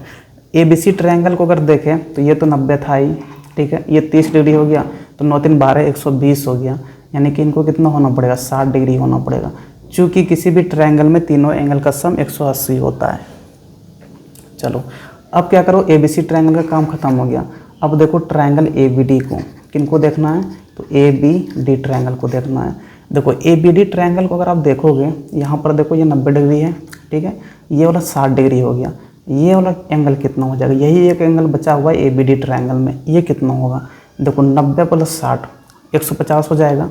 तो इनको 30 होना पड़ेगा, क्योंकि कोई भी ट्रायंगल रहे छोटा रहे बड़ा रहे, तीनों एंगल का सम 180 ही होना है। तो 90 और 60 150 हो गया, उनको 30 होना पड़ेगा। 180 माइनस 150 करेंगे तो 30 हो जाएगा, ठीक है। अब किसको देखो, ट्रायंगल ए डी सी को देखो, ट्रायंगल ए डी सी को देखो। यहाँ पे देखो ये वाला एंगल 90 डिग्री यहाँ पर दिख रहा होगा, ठीक है। ये वाला एंगल 30 डिग्री पहले से दिया हुआ है। तो आपका ये वाला एंगल कितना हो जाएगा, यही एक एंगल बचा हुआ है एंगल ए डी सी में, ये कितना होगा। देखो 90 और प्लस 30 करेंगे तो 120 हो जाएगा, यानी कि ये वाला एंगल को फिर से 60 डिग्री होना पड़ेगा, 60 डिग्री होना पड़ेगा, ठीक है। चलो इतना करने के बाद यहाँ पर जो दो ट्रायंगल आपको दिख रहा है, ए बी सी ट्रायंगल 2 भाग में बट चुका है। एक ट्रायंगल बना ए बी डी और दूसरा क्या बना, ए डी सी बना। अब जो बटा है भाग में, उन दोनों ट्रायंगल को देखो, किनको किनको देखना है, तो एक देखना है ट्रायंगल ए बी डी को, ए बी डी को देखना है, and triangle A D C को देखना है। इन दोनों ट्रायंगल को अगर देखें तो डी पॉइंट पे दोनों ट्रायंगल में 90 डिग्री का कोण बन रहा है डी वर्टेक्स पे, यानी कि एंगल डी बराबर एंगल डी 90 डिग्री हो जाएगा। चलिए ठीक है। दूसरा एंगल देखें ना, तो ए बी डी ट्रायंगल में यहाँ देखो एक 60 डिग्री का कोण बना हुआ है ए बी डी में। उसी प्रकार ए डी सी में देखें ना, तो यहाँ भी 60 डिग्री का कोण बना हुआ है। ये वाला 60 डिग्री का कौन बना हुआ है, मतलब कि इधर से चलेंगे ए बी डी में तो एंगल ए बी डी ही हो जाएगा। एंगल ए बी डी बराबर एंगल ये वाला 60 डिग्री बना हुआ है, ये वाला एंगल ये 60 डिग्री बना हुआ है, इनका नाम क्या हो जाएगा, तो डी ए सी हो जाएगा। एंगल डी ए सी कितना है, तो 60 डिग्री है। इसका मतलब ये दोनों ट्रायंगल फिर से क्या हो गया, तो ये दोनों ट्रायंगल सिमिलर है भाई, क्योंकि दो कोरेस्पॉन्डिंग एंगल तो बराबर हो गया, तीसरा तो खुद ब खुद बराबर हो जाएगा। देखो दिख भी रहा होगा तीसरा एंगल देखो यहाँ पर, ये वाला आपका 30 डिग्री यहाँ पर है ए बी डी ट्रायंगल में, तो ए डी सी ट्रायंगल में भी देखो यहाँ पर 30 डिग्री बना हुआ है। तीसरा एंगल तो बराबर होना ही है, अगर दो एंगल बराबर हो गया तो इनका मतलब कि ये दोनों ट्रायंगल क्या है, ये दोनों ट्रायंगल सिमिलर है, ये दोनों ट्रायंगल आपका सिमिलर हो गया। देखो ट्रायंगल ए बी डी क्या हो गया, सिमिलर हो गया ट्रायंगल ए डी सी का। अगर सिमिलर हो गया ना तो यहाँ से रेशियो ले लो, रेशियो कितना हो जाएगा, चलो हम यहाँ पे लिख रहे हैं। देखो ए बी डी में ये वाला ए बी को लेते हैं, तो ए बी बाय, देखो ए बी था कहाँ पे, तो 90 डिग्री के सामने में, देखो यहाँ पर 90 था, 90 के सामने में ये वाला था। दूसरे ट्रायंगल में 90 यहाँ पर बना हुआ है, 90 के सामने में ये वाला साइड है, यानी कि ए बी बाई ए सी चलना पड़ेगा। ए बी बाई ए सी ये दोनों एक दूसरे का कोरेस्पॉन्डिंग साइड है, ठीक है, बराबर। और ट्रायंगल सिमिलर जो रहे ना उनका ही कोरेस्पॉन्डिंग साइड का रेशियो लेते हैं, ये आप लोग को पता होगा, वैसे काफ़ी क्वेश्चन डिस्कस करे हुए हैं। उनके बाद देखो इधर से ये वाला बी डी को लेते हैं, ये वाला बी डी, ठीक है, बी डी बाय, अब बी डी के कोरेस्पॉन्डिंग में दूसरे ट्रायंगल में कौन सा साइड होगा देखना पड़ेगा। देखो बी पॉइंट पे कितना का एंगल बना है, 60 डिग्री का एंगल बना है।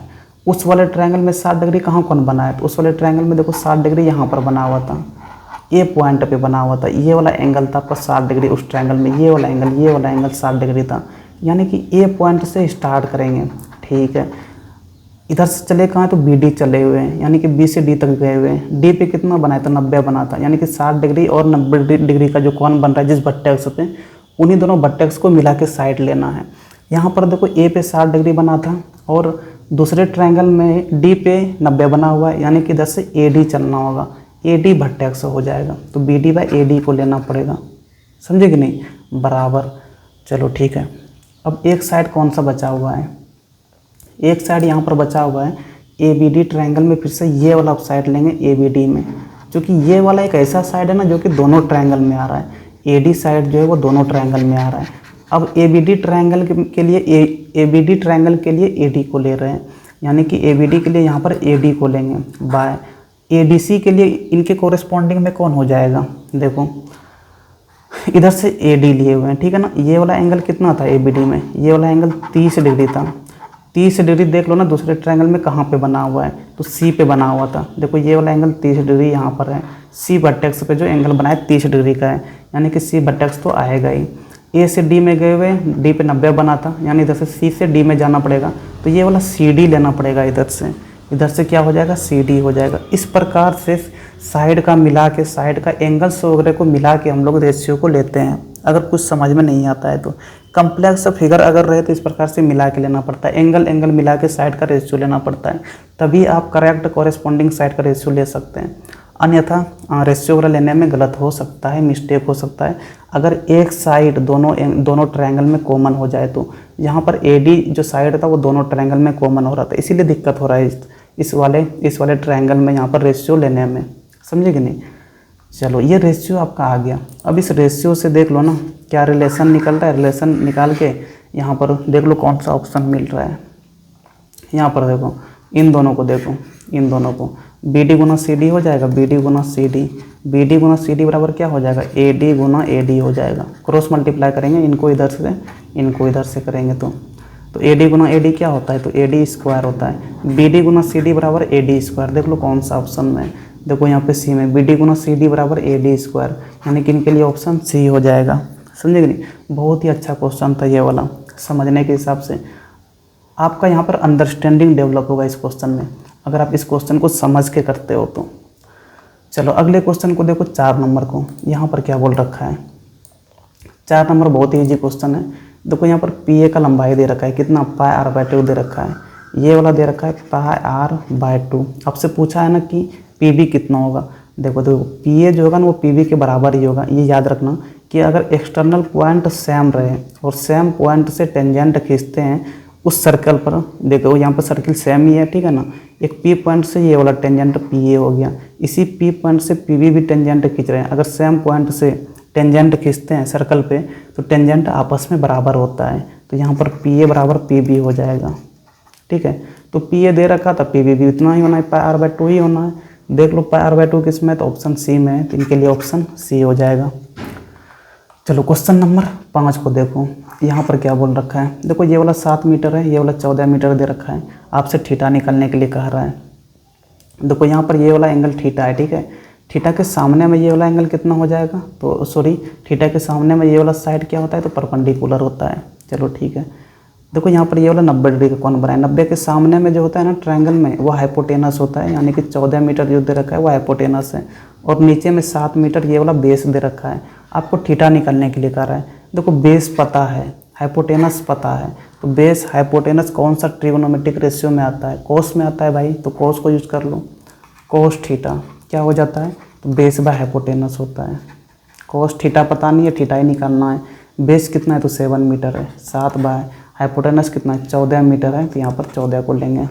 और याद रखना कि यहाँ पर तो यूनिट सेम दिया हुआ है, दोनों मीटर मीटर में। अगर एक मीटर दूसरा सेंटीमीटर में दिया रहता तो यूनिट को चेंज करते, दोनों का यूनिट पहले सेम रखते, उनके बाद रेशियो लेते, ठीक है। अगर यूनिट सेम रहे तो कुछ सोचने का जरूरत नहीं है, यूनिट सेम अगर नहीं है तो करके फिर रेशियो लेना है। देखो 7 दूना 14, ये कितना हो जाएगा, 1/2 हो जाएगा। चलो यहाँ पर कोस थीटा बराबर कोस का किस एंगल पर मान 1/2 होता है, तो आपने पढ़ा होगा कोस 60 डिग्री बराबर कितना होता है, कोस 60 डिग्री बराबर 1/2 हो जाता है। यहाँ से थीटा कितना निकल जाएगा, तो कोस 60 ठीक है। थीटा बराबर यहाँ से कितना हो जाएगा, थीटा बराबर यहाँ से थीटा बराबर यहाँ से 60 डिग्री हो जाएगा। थीटा बराबर 60 डिग्री। चलो कौन सा ऑप्शन में दे रखा है, तो ऑप्शन डी में दे रखा है, इनके लिए ऑप्शन डी हो जाएगा। क्वेश्चन नंबर 6 क्या दे रखा है, volume of a right circular cone with same base radius and height at that of right circular cylinder is 120 centimetre cube. Statement 1 the volume of cone is 1/3 pi square h. सही है, statement 1 तो सही है, volume of cone यही होता है 1/3 pi square H. चलो statement 1 तो सही हो गया। स्टेटमेंट 2 में क्या दे रखा है, the volume of the cylinder is 330 centimetre cube. ठीक है, निकालना पड़ेगा होगा या नहीं। देखो देखो ये आपका एक सिलेंडर है, ठीक है ना, ये आपका सिलेंडर है। चलो इनका हाइट कुछ क्या बोल दो, तो इनका हाइट कुछ h बोल दो, रेडियस कुछ बोल दो r। चलो ठीक है, एक कॉन भी बनाना है नीचे में। चलो ये वाला आपका क्या हो गया, तो ये वाला आपका कॉन हो गया, कॉन। ठीक है, इनका भी कुछ रेडियस होगा, इनका भी कुछ हाइट होगा। क्वेश्चन में दे रखा है कि सिलेंडर और कॉन का हाइट सेम होना चाहिए। यहाँ पर देखो हाइट h लिए तो इनके लिए भी हाइट h हो जाएगा। और यह भी बोल रखा है कि दोनों का रेडियस भी सेम होगा, यानी कि सिलेंडर का रेडियस r है तो इनका भी रेडियस r ही होगा।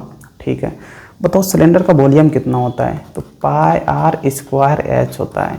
कॉन का वॉल्यूम क्या होता है, तो 1/3 पाई आर स्क्वायर एच होता है। यहाँ पर दो क्वेश्चन में वॉल्यूम ऑफ कॉन दे रखा है, volume of right circular cone कितना दे रखा है, तो 120 सेंटीमीटर क्यूब दे रखा है। यानी नीचे में लिखेंगे वॉल्यूम ऑफ कॉन कितना दे रखा है, तो 120 दे रखा है, 120 सेंटीमीटर क्यूब। लेकिन फॉर्मूला लिखेंगे तो क्या हो जाएगा, 1/3 पाई आर स्क्वायर एच होगा, 1/3 पाई आर स्क्वायर एच बराबर कितना हो जाएगा, 120 हो जाएगा।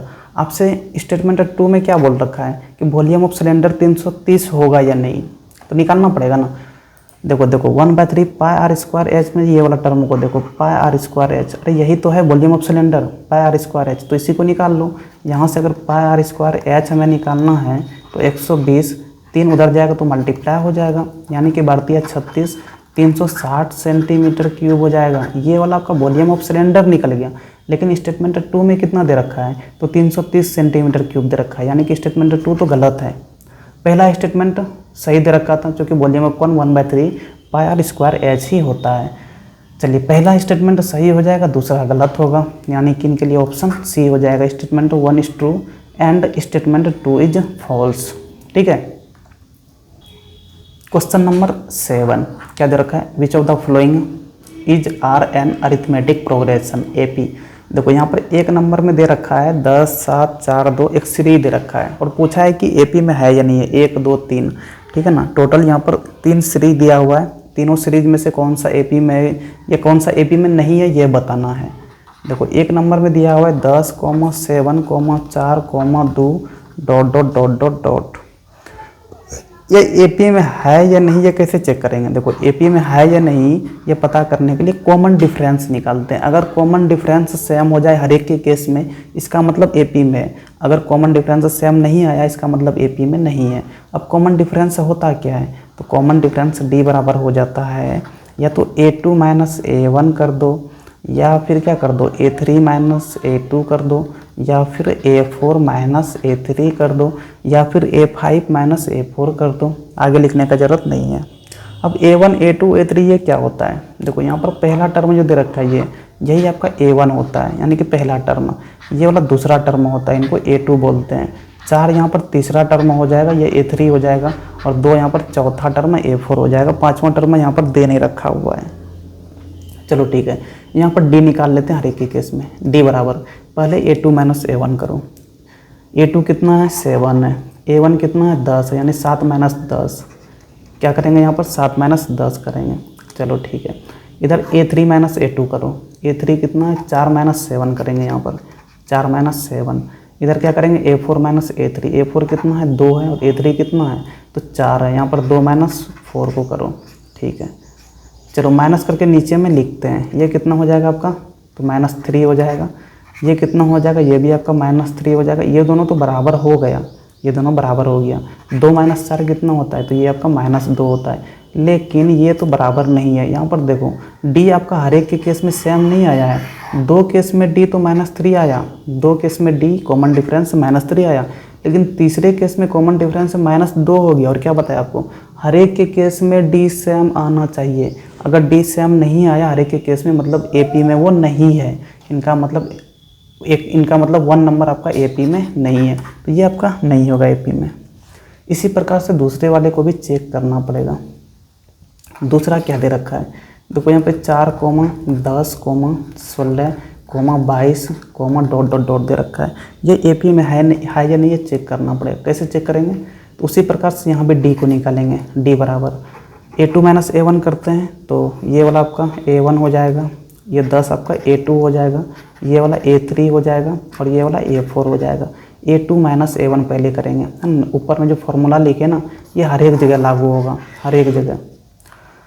देखो A2 कितना है? 10, 10 माइनस 4 करो। A3 माइनस A2 करेंगे तो 16 माइनस 10 करेंगे। ठीक है, और यहाँ पर A4 माइनस A3 यानी कि 22 माइनस 16 करना पड़ेगा। 22 माइनस 16 यहाँ कितना हो जाएगा? 10 माइनस 4 6 हो गया, 16 माइनस 10 यहाँ भी 6 हो गया, 22 माइनस 16 यहाँ भी 6 हो गया।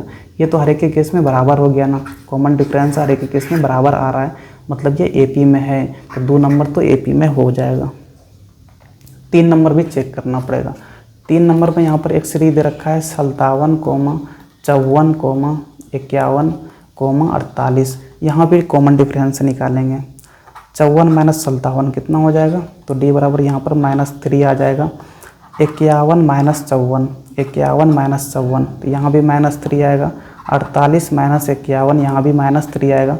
देखो हर एक के केस में डी -3 करके आ रहा है, यानी आपका तीसरा नंबर भी एपी में है। पहला नहीं हुआ, बाकी 2 और 3 तो एपी में हो गया, तो इनके लिए क्या हो जाएगा? ऑप्शन सी हो जाएगा।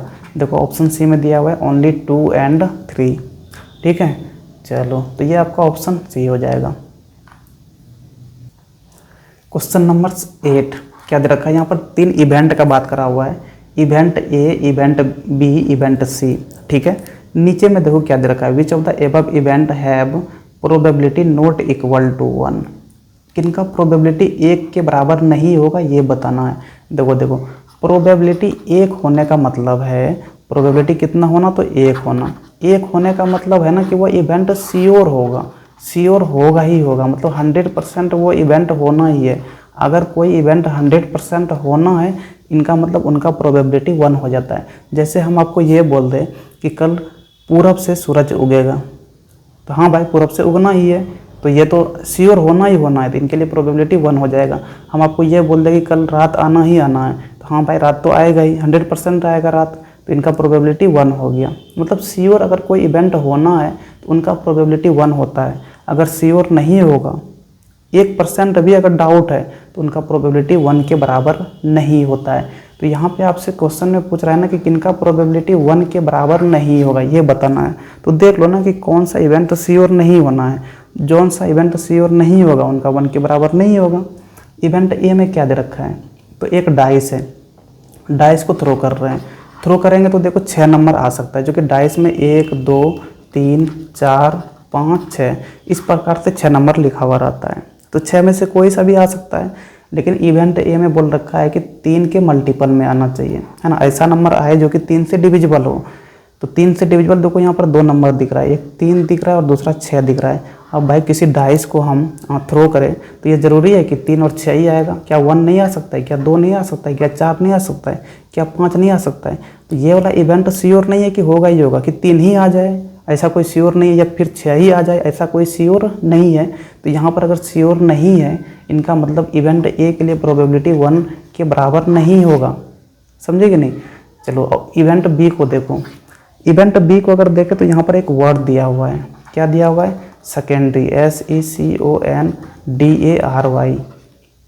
अब इसमें बोल रखा है ना कि इस वर्ड में से एक लेटर को हम रेंडमली उठा लेते हैं और वो लेटर भावेल नहीं होना चाहिए, मतलब कॉन्सोनेंट होना चाहिए, भावेल नहीं होना चाहिए। वो लेटर भावेल नहीं होने का मतलब कॉन्सोनेंट होना चाहिए। अब देखो इस वर्ड में अगर देखें तो भावेल और कॉन्सोनेंट दोनों है। AEIOU ये आपका भावेल हो जाता है, इनको छोड़कर बाकी आपका कॉन्सोनेंट होता है। यहाँ पर देखो एस आपका कॉन्सोनेंट है, ठीक है, सी भी कॉन्सोनेंट है, कुछ भावेल भी है। तो यहाँ पर भावेल भी है प्लस कॉन्सोनेंट भी है, दोनों चीज़ें ना। अब हम किसी इस लेटर से इस वर्ड से किसी एक लेटर को हमने रैंडमली उठा लिया ऐसे करके, तो ये ज़रूरी है कि कॉन्सोनेंट ही आएगा। भावेल भी तो आ सकता है ना, क्योंकि भावेल भी तो प्रेजेंट है ना उस वर्ड में। अगर भावेल लेटर भी है तो भावेल भी आ सकता है, कॉन्सोनेंट भी आ सकता है। तो हम ये सिर्फ बोल दें कि भावेल नहीं आएगा, ओनली कॉन्सोनेंट ही आएगा, श्योर हो कि हम ऐसा कुछ नहीं बोल सकते यहाँ पर।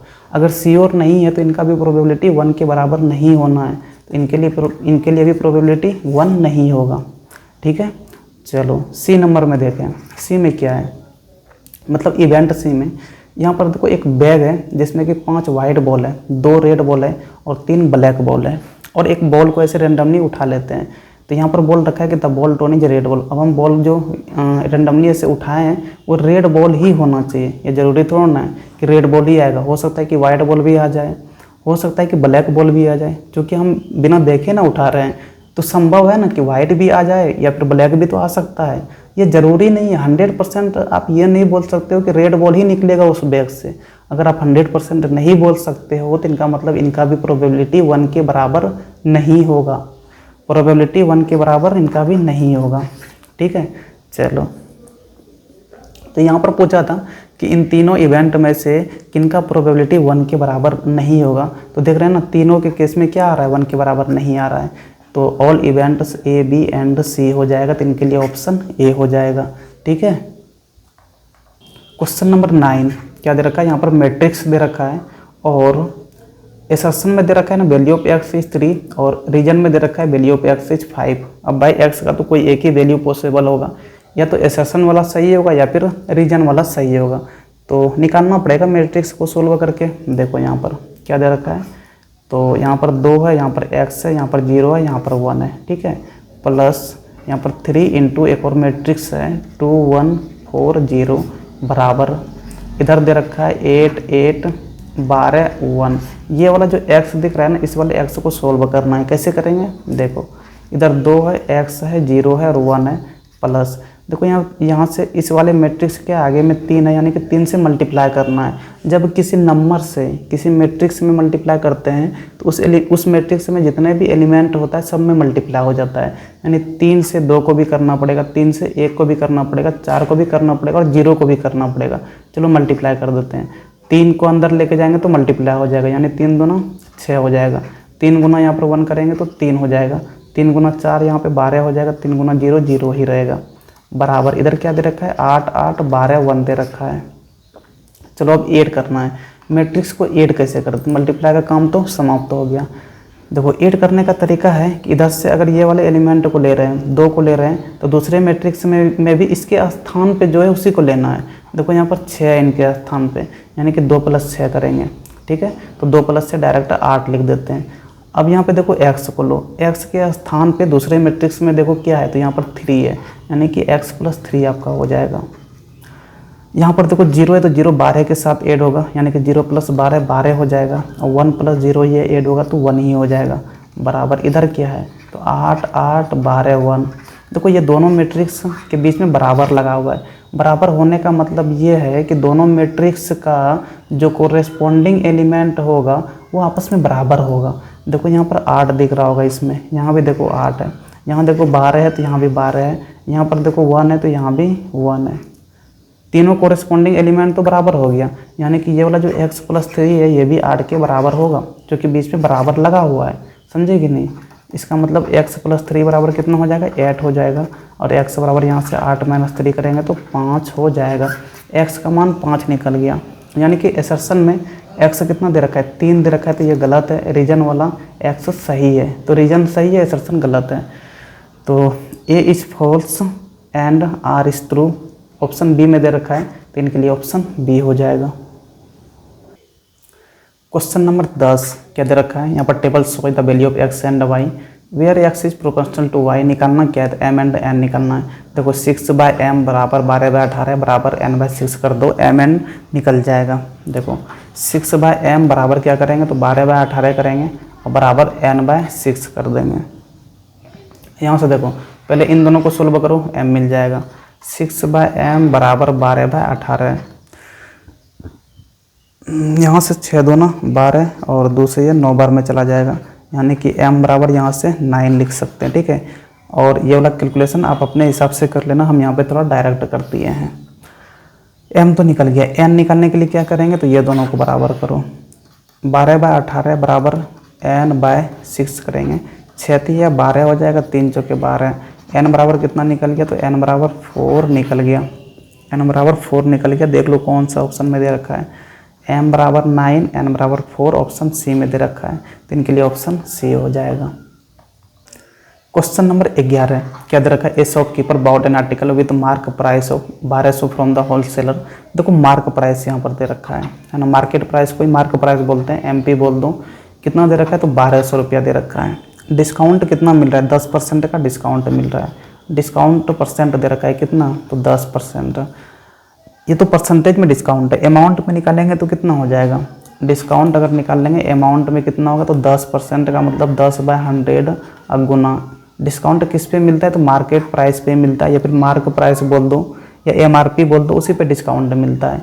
यानी कि 10/100 गुना 1200 कर देंगे, 20 ख़त्म हो गया, तो 120 रुपया का डिस्काउंट मिल जाएगा। मार्क प्राइस 1200 रुपया, डिस्काउंट 120 का मिल रहा है, तो SP कैसे निकालते हैं तो SP निकालने के लिए MP माइनस डिस्काउंट करते हैं, तो 1200 माइनस 120 कर देंगे, ये कितना हो जाएगा तो 1080 रुपया SP हो जाएगा। ठीक है, निकालना क्या है, देखो रेट ऑफ GST दे रखा है 6%, तो GST paid by the shopkeeper है, यहाँ पर GST अमाउंट निकालना है। GST का रेट कितना है 6% दे रखा है।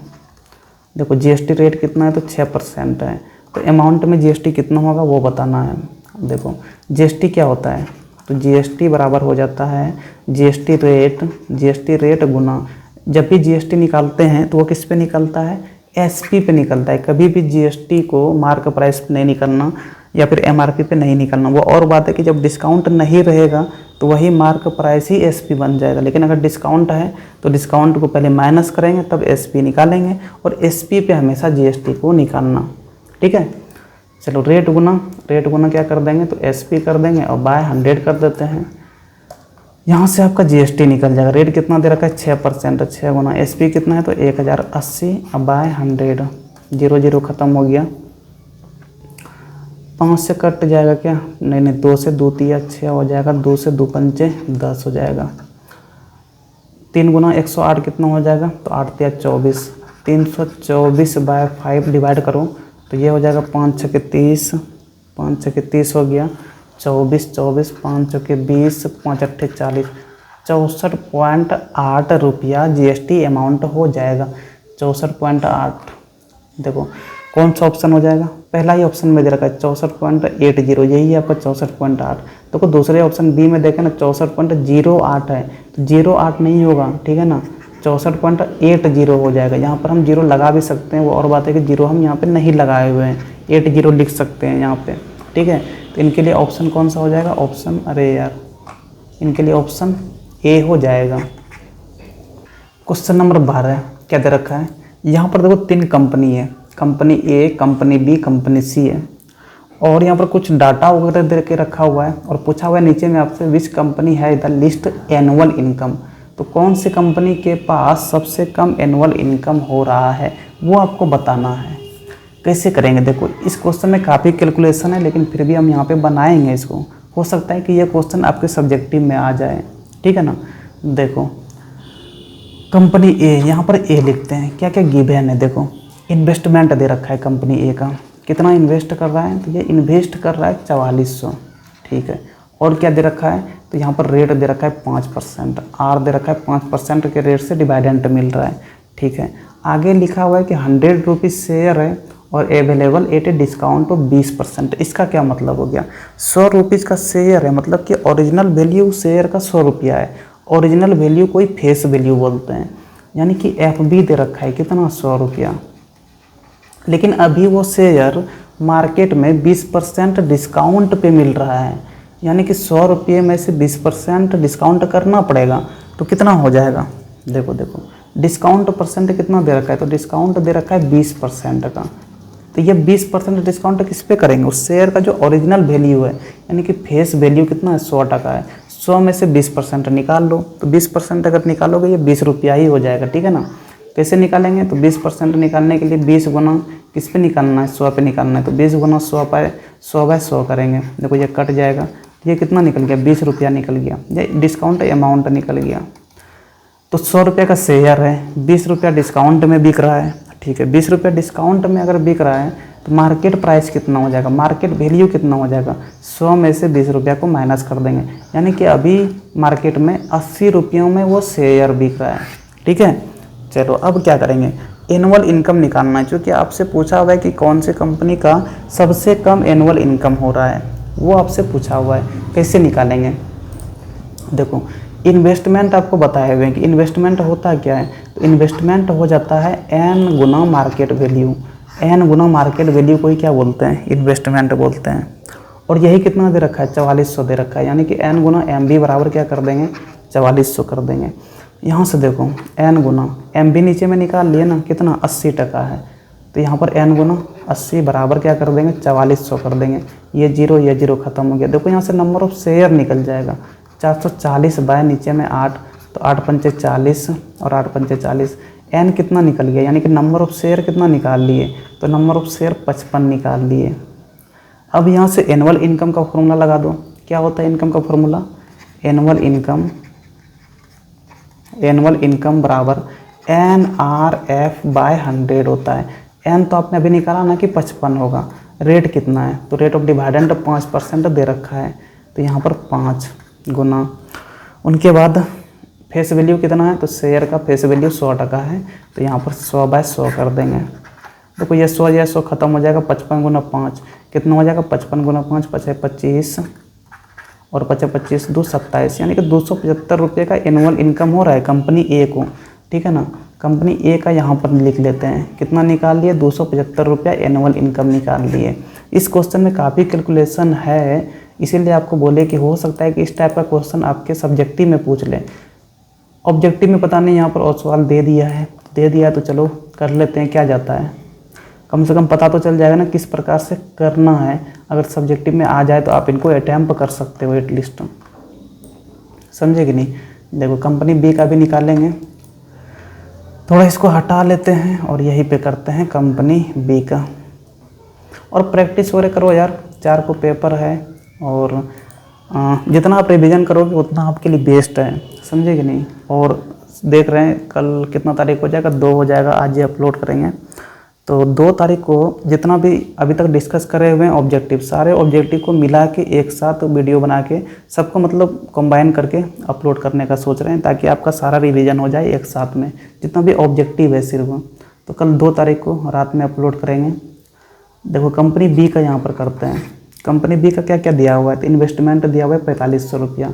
देखो इनके लिए इन्वेस्टमेंट कितना दे रखा है, तो 4500 दे रखा है, 4500 ही है ना, ठीक है। रेट ऑफ डिविडेंड 5% ही है, तो इनके लिए रेट ऑफ डिविडेंड 5 ही हो जाएगा। आगे क्या दिया हुआ है, ₹100 share are available at a discount of 10%। ₹100 share यानी कि ओरिजिनल प्राइस है उस शेयर का, तो फेस वैल्यू कितना दे रखा है, ₹100 दे रखा है। लेकिन अभी डिस्काउंट कितना का मिल रहा है, 10% के डिस्काउंट पे शेयर बिक रहा है, ठीक है। 10% डिस्काउंट, तो डिस्काउंट अमाउंट कितना हो जाएगा, 10% यानी कि 10 गुना किस पे, FB पे 10% मिल रहा है, तो 10 गुना FB कितना है, 100 है। 10 गुना 100 बाय 100 कर देंगे, देखो ये कट गया, यानी कि ₹10 का ही डिस्काउंट मिला हुआ है। एक्चुअल में मार्केट प्राइस क्या है उस शेयर का, यानी कि मार्केट वैल्यू क्या है, तो फेस वैल्यू कितना है, 100 टका है। और 100 में से 10% भी डिस्काउंट मिल रहा है, 10% तो ₹10 ही हो जा रहा है, तो 100 - 10 कर देंगे, यानी कि अभी मार्केट में वो शेयर ₹90 का बिक रहा है, ठीक है। हमें तो एनुअल इनकम निकालना है, कैसे निकालेंगे, यहाँ पे देखो फिर से इन्वेस्टमेंट आया है, ये होता है क्या है, तो n गुना मार्केट वैल्यू होता है। और इन्वेस्टमेंट कितना दे रखा है, 4500 दे रखा है, यहाँ पर 4500 कर दो, n गुना मार्केट वैल्यू कितना निकाल लिए शेयर का, ₹90 निकाल लिए, बराबर क्या कर देंगे, 4500 कर देंगे। ये जीरो ख़त्म, यहाँ से देखो नंबर ऑफ शेयर निकल गया, 9 × 5 = 45 यानी कि 50, n कितना निकल गया, 50 निकल गया। एनुअल इनकम निकालने के लिए फार्मूला नीचे में लगा दो, इनकम, ये कंपनी बी का निकाल रहे हैं, फार्मूला क्या है, तो NRF/100 है। n कितना है, तो 50 निकाले इनके लिए। रेट कितना है, तो रेट सबके लिए सेम ही है, तीनों कंपनी के लिए, यहाँ भी 5 हो जाएगा। फेस वैल्यू भी सेम ही है, 100 हो जाएगा, बाय नीचे में 100 कर देंगे, 20 ख़त्म हो गया, 5 × 25, यानी कि इस कंपनी को ₹250 का ही एनुअल इनकम हो रहा है। किन के लिए, तो कंपनी बी के लिए। चलो बी का यहाँ पर लिख लेते हैं, इनका कितना हो गया, तो ₹250 हो गया, ठीक है।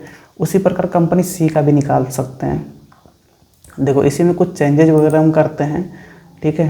कंपनी सी का देखेंगे तो कितना दिया हुआ है, 4550 दिया हुआ है, यहाँ पर कर देंगे 4550। ये कंपनी सी का देख रहे हैं, सबसे पहले तो यहाँ पर सी लिख देते हैं, ठीक है। उनके बाद इनको भी हटाना पड़ेगा, ये भी हटेगा, ठीक है। रुक जाओ, कुछ हटा लेते हैं। रेट तो उतना ही रहेगा, FB भी उतना ही है, डिस्काउंट यहाँ पर हट जाएगा, ये वाला डिस्काउंट हर एक कंपनी के लिए अलग अलग दे रखा है, तो MB हट जाएगा, MB यानी कि मार्केट वैल्यू हटेगा।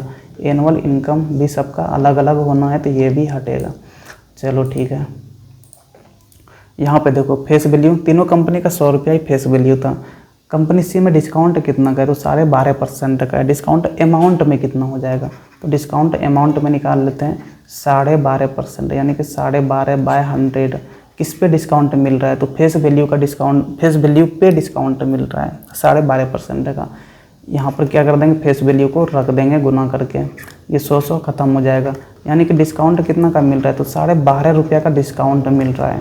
कितना का, ₹12.5 का डिस्काउंट मिल रहा है, ठीक है कितना, ओरिजिनल प्राइस 100 टका है। तो मार्केट में भी वो शेयर कितने का बिक रहा है, यानी कि ₹100 ओरिजिनल प्राइस था, लेकिन ₹12.5 डिस्काउंट मिला हुआ है, तो 100 में से ₹12.5 माइनस कर देंगे, तो ये आपका 87.5 हो जाएगा।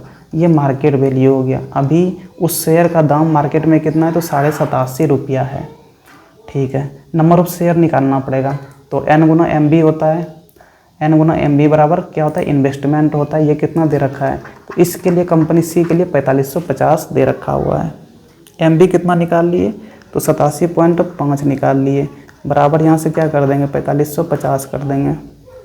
देखो यहाँ से n बराबर क्या हो जाएगा, तो 4550 बाय नीचे में कितना 87.5, ये डेसिमल हटेगा, ऊपर में 10 हो जाएगा। ये पूरा कट जाता है, ठीक है। कितना बार में कटेगा, तो 5 से पहले इसको कटा लेते हैं, 5 से ये कट जाएगा आपका 5 जगह 5, ठीक है। 3 × 5 = 35, 5 × 7 = 35, फिर से 5 × 7 रुक जाओ 35, 2 = 37, 5 × 25, 175 बार में 5 से कटेगा, ये 2 से कट जाए, 5 × 2 = 10, 2 बार में कट जाएगा।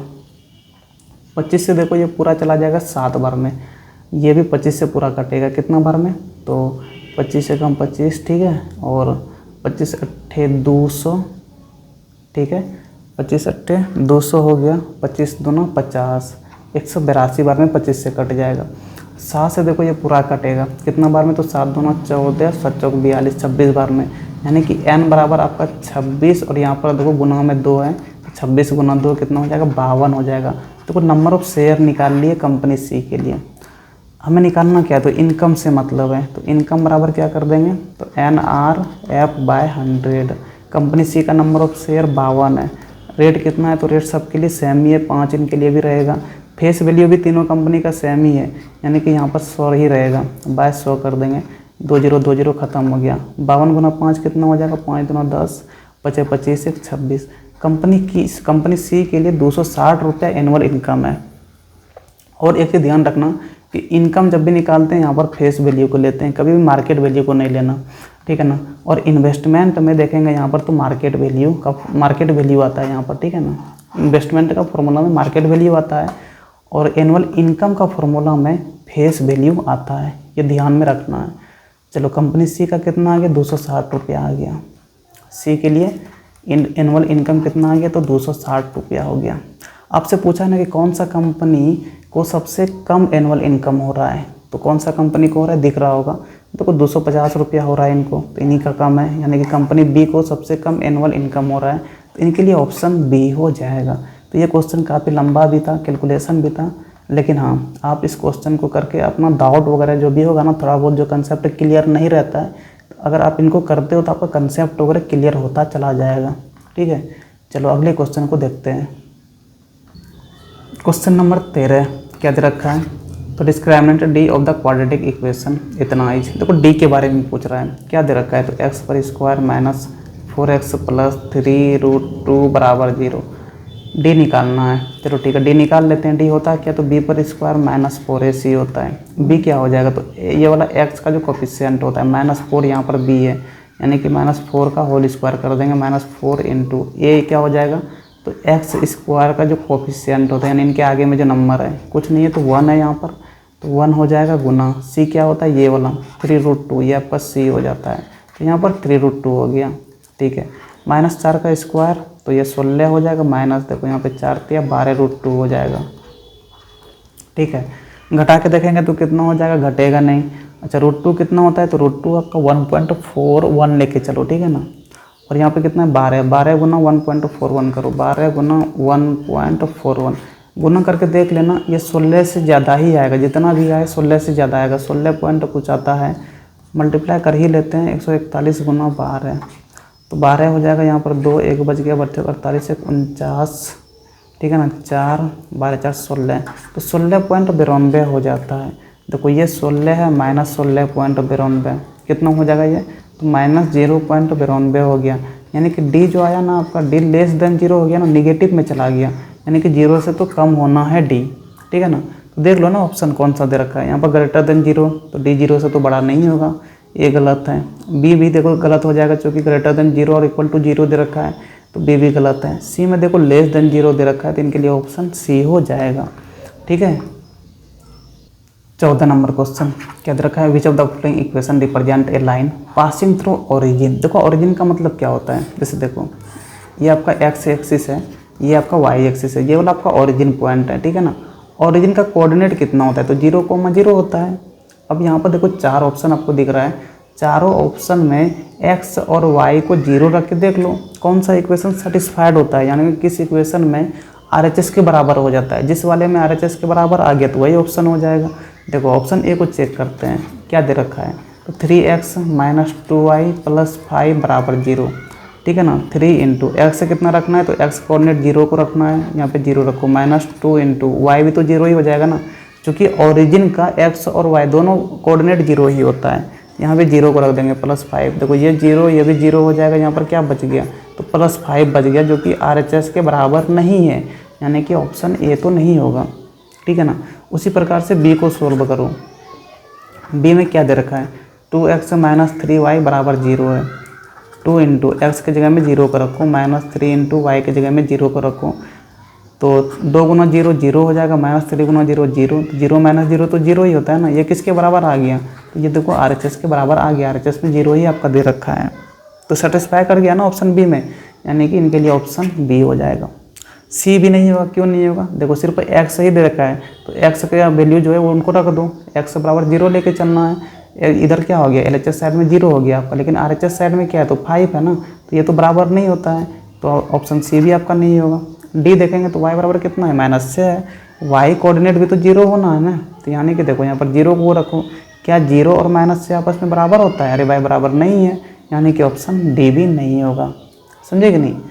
चलो इस क्वेश्चन में बस कोऑर्डिनेट रख के चेक कर लेना था, जो सेटिस्फाई कर रहा था तो वही ऑप्शन हो जाता है। इसी प्रकार से रूट वाला भी ऐसे करना पड़ता है। अगर रूट दिया हो रहता है तो कौन सा इक्वेशन का रूट ये हो जाएगा, ऐसा कुछ क्वेश्चन वगैरह में दिया रहता है, तो रूट के केस में भी वैसा ही करते हैं। सारे इक्वेशन में ना उसी रूट को रख के चेक कर लो कि कौन सा इक्वेशन RHS के बराबर हो जा रहा है, जिस वाले में बराबर हो गया वही ऑप्शन हो जाता है, ठीक है ना। और यहाँ पे भी कुछ ऐसा ही हुआ। क्वेश्चन नंबर 15 को देखो, यहाँ क्या दे रखा है, तो इनइक्वलिटी दे रखा है, सॉल्यूशन सेट निकालना है x के लिए। क्या दे रखा है तो 3 × x - 4 < 1 दे रखा है। x बिलोंग्स टू किससे किससे, तो 1 2 3 से लेकर 10 तक होना चाहिए x का वैल्यू। चलो ठीक है, 3 से मल्टीप्लाई करो यहाँ पे, 3x - 3 जो कि 12 < 1 हो जाएगा। 3x < 12 को उधर लेके जाएंगे तो 1 + 12 यानी कि 13 हो जाएगा यहाँ पर। तो x क्या हो जाएगा 13/3। इनको अगर डिवाइड करोगे तो ये कितना हो जाएगा, 3 × 12 और 3 × 3 = 9, 3 × 3 = 9, ऐसे कुछ आएगा ना, 4.33 के आसपास आ जाएगा। मतलब कि x 4.33 से छोटा होना चाहिए, ठीक है। यहाँ पर तो ये बोल रखा है, अब 4.33 से छोटा, 4.33 को लेना नहीं है, उनसे छोटा लेना है, उनसे छोटा। लेकिन यहाँ पे क्या बोल रखा है, यहाँ बोल रखा है कि x बिलोंग्स टू या तो 1 होना चाहिए, या तो 2 होना चाहिए, या तो 3 होना चाहिए, या 4 5 6 7 8 9 10 तक ही लेना है। और यहाँ पे बोल रहा है कि 4.33 से छोटा होना चाहिए, तो इन दोनों को मिला के लिखना पड़ता है। इन दोनों के बीच में देख लो क्या क्या आ रहा है, तो 4.33 से छोटा यानी कि 4 हो जाएगा, 3 हो जाएगा, 2 हो जाएगा, 1 हो जाएगा। 1 से तो अब नीचे नहीं जा सकते हैं। क्यों नहीं जा सकते हैं, क्योंकि यहाँ पर x बोल रखा है कि 1 से स्टार्ट करना है, 1 से लेकर आप 10 तक जा सकते हो, है ना। तो 1 से तो और 0 की तरफ नहीं बढ़ सकते हैं, और 4 से ऊपर भी नहीं जा सकते हैं, जो कि दूसरे वाले के केस में बोल रखा है कि 4.33 से छोटा ही होना चाहिए। तो 1 2 3 4 इनका क्या हो जाएगा, सॉल्यूशन सेट हो जाएगा। 1 2 3 4 किस में दे रखा है, तो ऑप्शन सी में दे रखा है, तो इनके लिए ऑप्शन सी हो जाएगा। चलो यहाँ पर ये वाले इसका था सेल्फ असेसमेंट पेपर का था, ऑब्जेक्टिव टाइप क्वेश्चन। और इसी के साथ ही ये वीडियो ख़त्म करने वाले हैं, लेकिन अब और ज़्यादा क्वेश्चन वगैरह डिस्कस नहीं करने वाले हैं। जितना डिस्कस कर लिए हैं इन्हीं को रिवाइज करो, यही तुम्हारे लिए बेस्ट है, और इससे तुम्हारा स्कोर वगैरह भी बढ़ जाएगा एग्जाम में, ठीक है ना। आज इनको अपलोड कर देंगे, और 2 तारीख को जितना भी ऑब्जेक्टिव अभी तक हम डिस्कस कर चुके हैं उन सारे ऑब्जेक्टिव क्वेश्चन को मिला के एक वीडियो बना देंगे, ठीक है ना, और उनको अपलोड कर देंगे ताकि आपका सारा कंसेप्ट वगैरह रिवीजन हो जाए। तो चलो फिर यहीं पे वीडियो ख़त्म करते हैं। थैंक यू, पढ़ाई लिखाई करते रहो, धन्यवाद।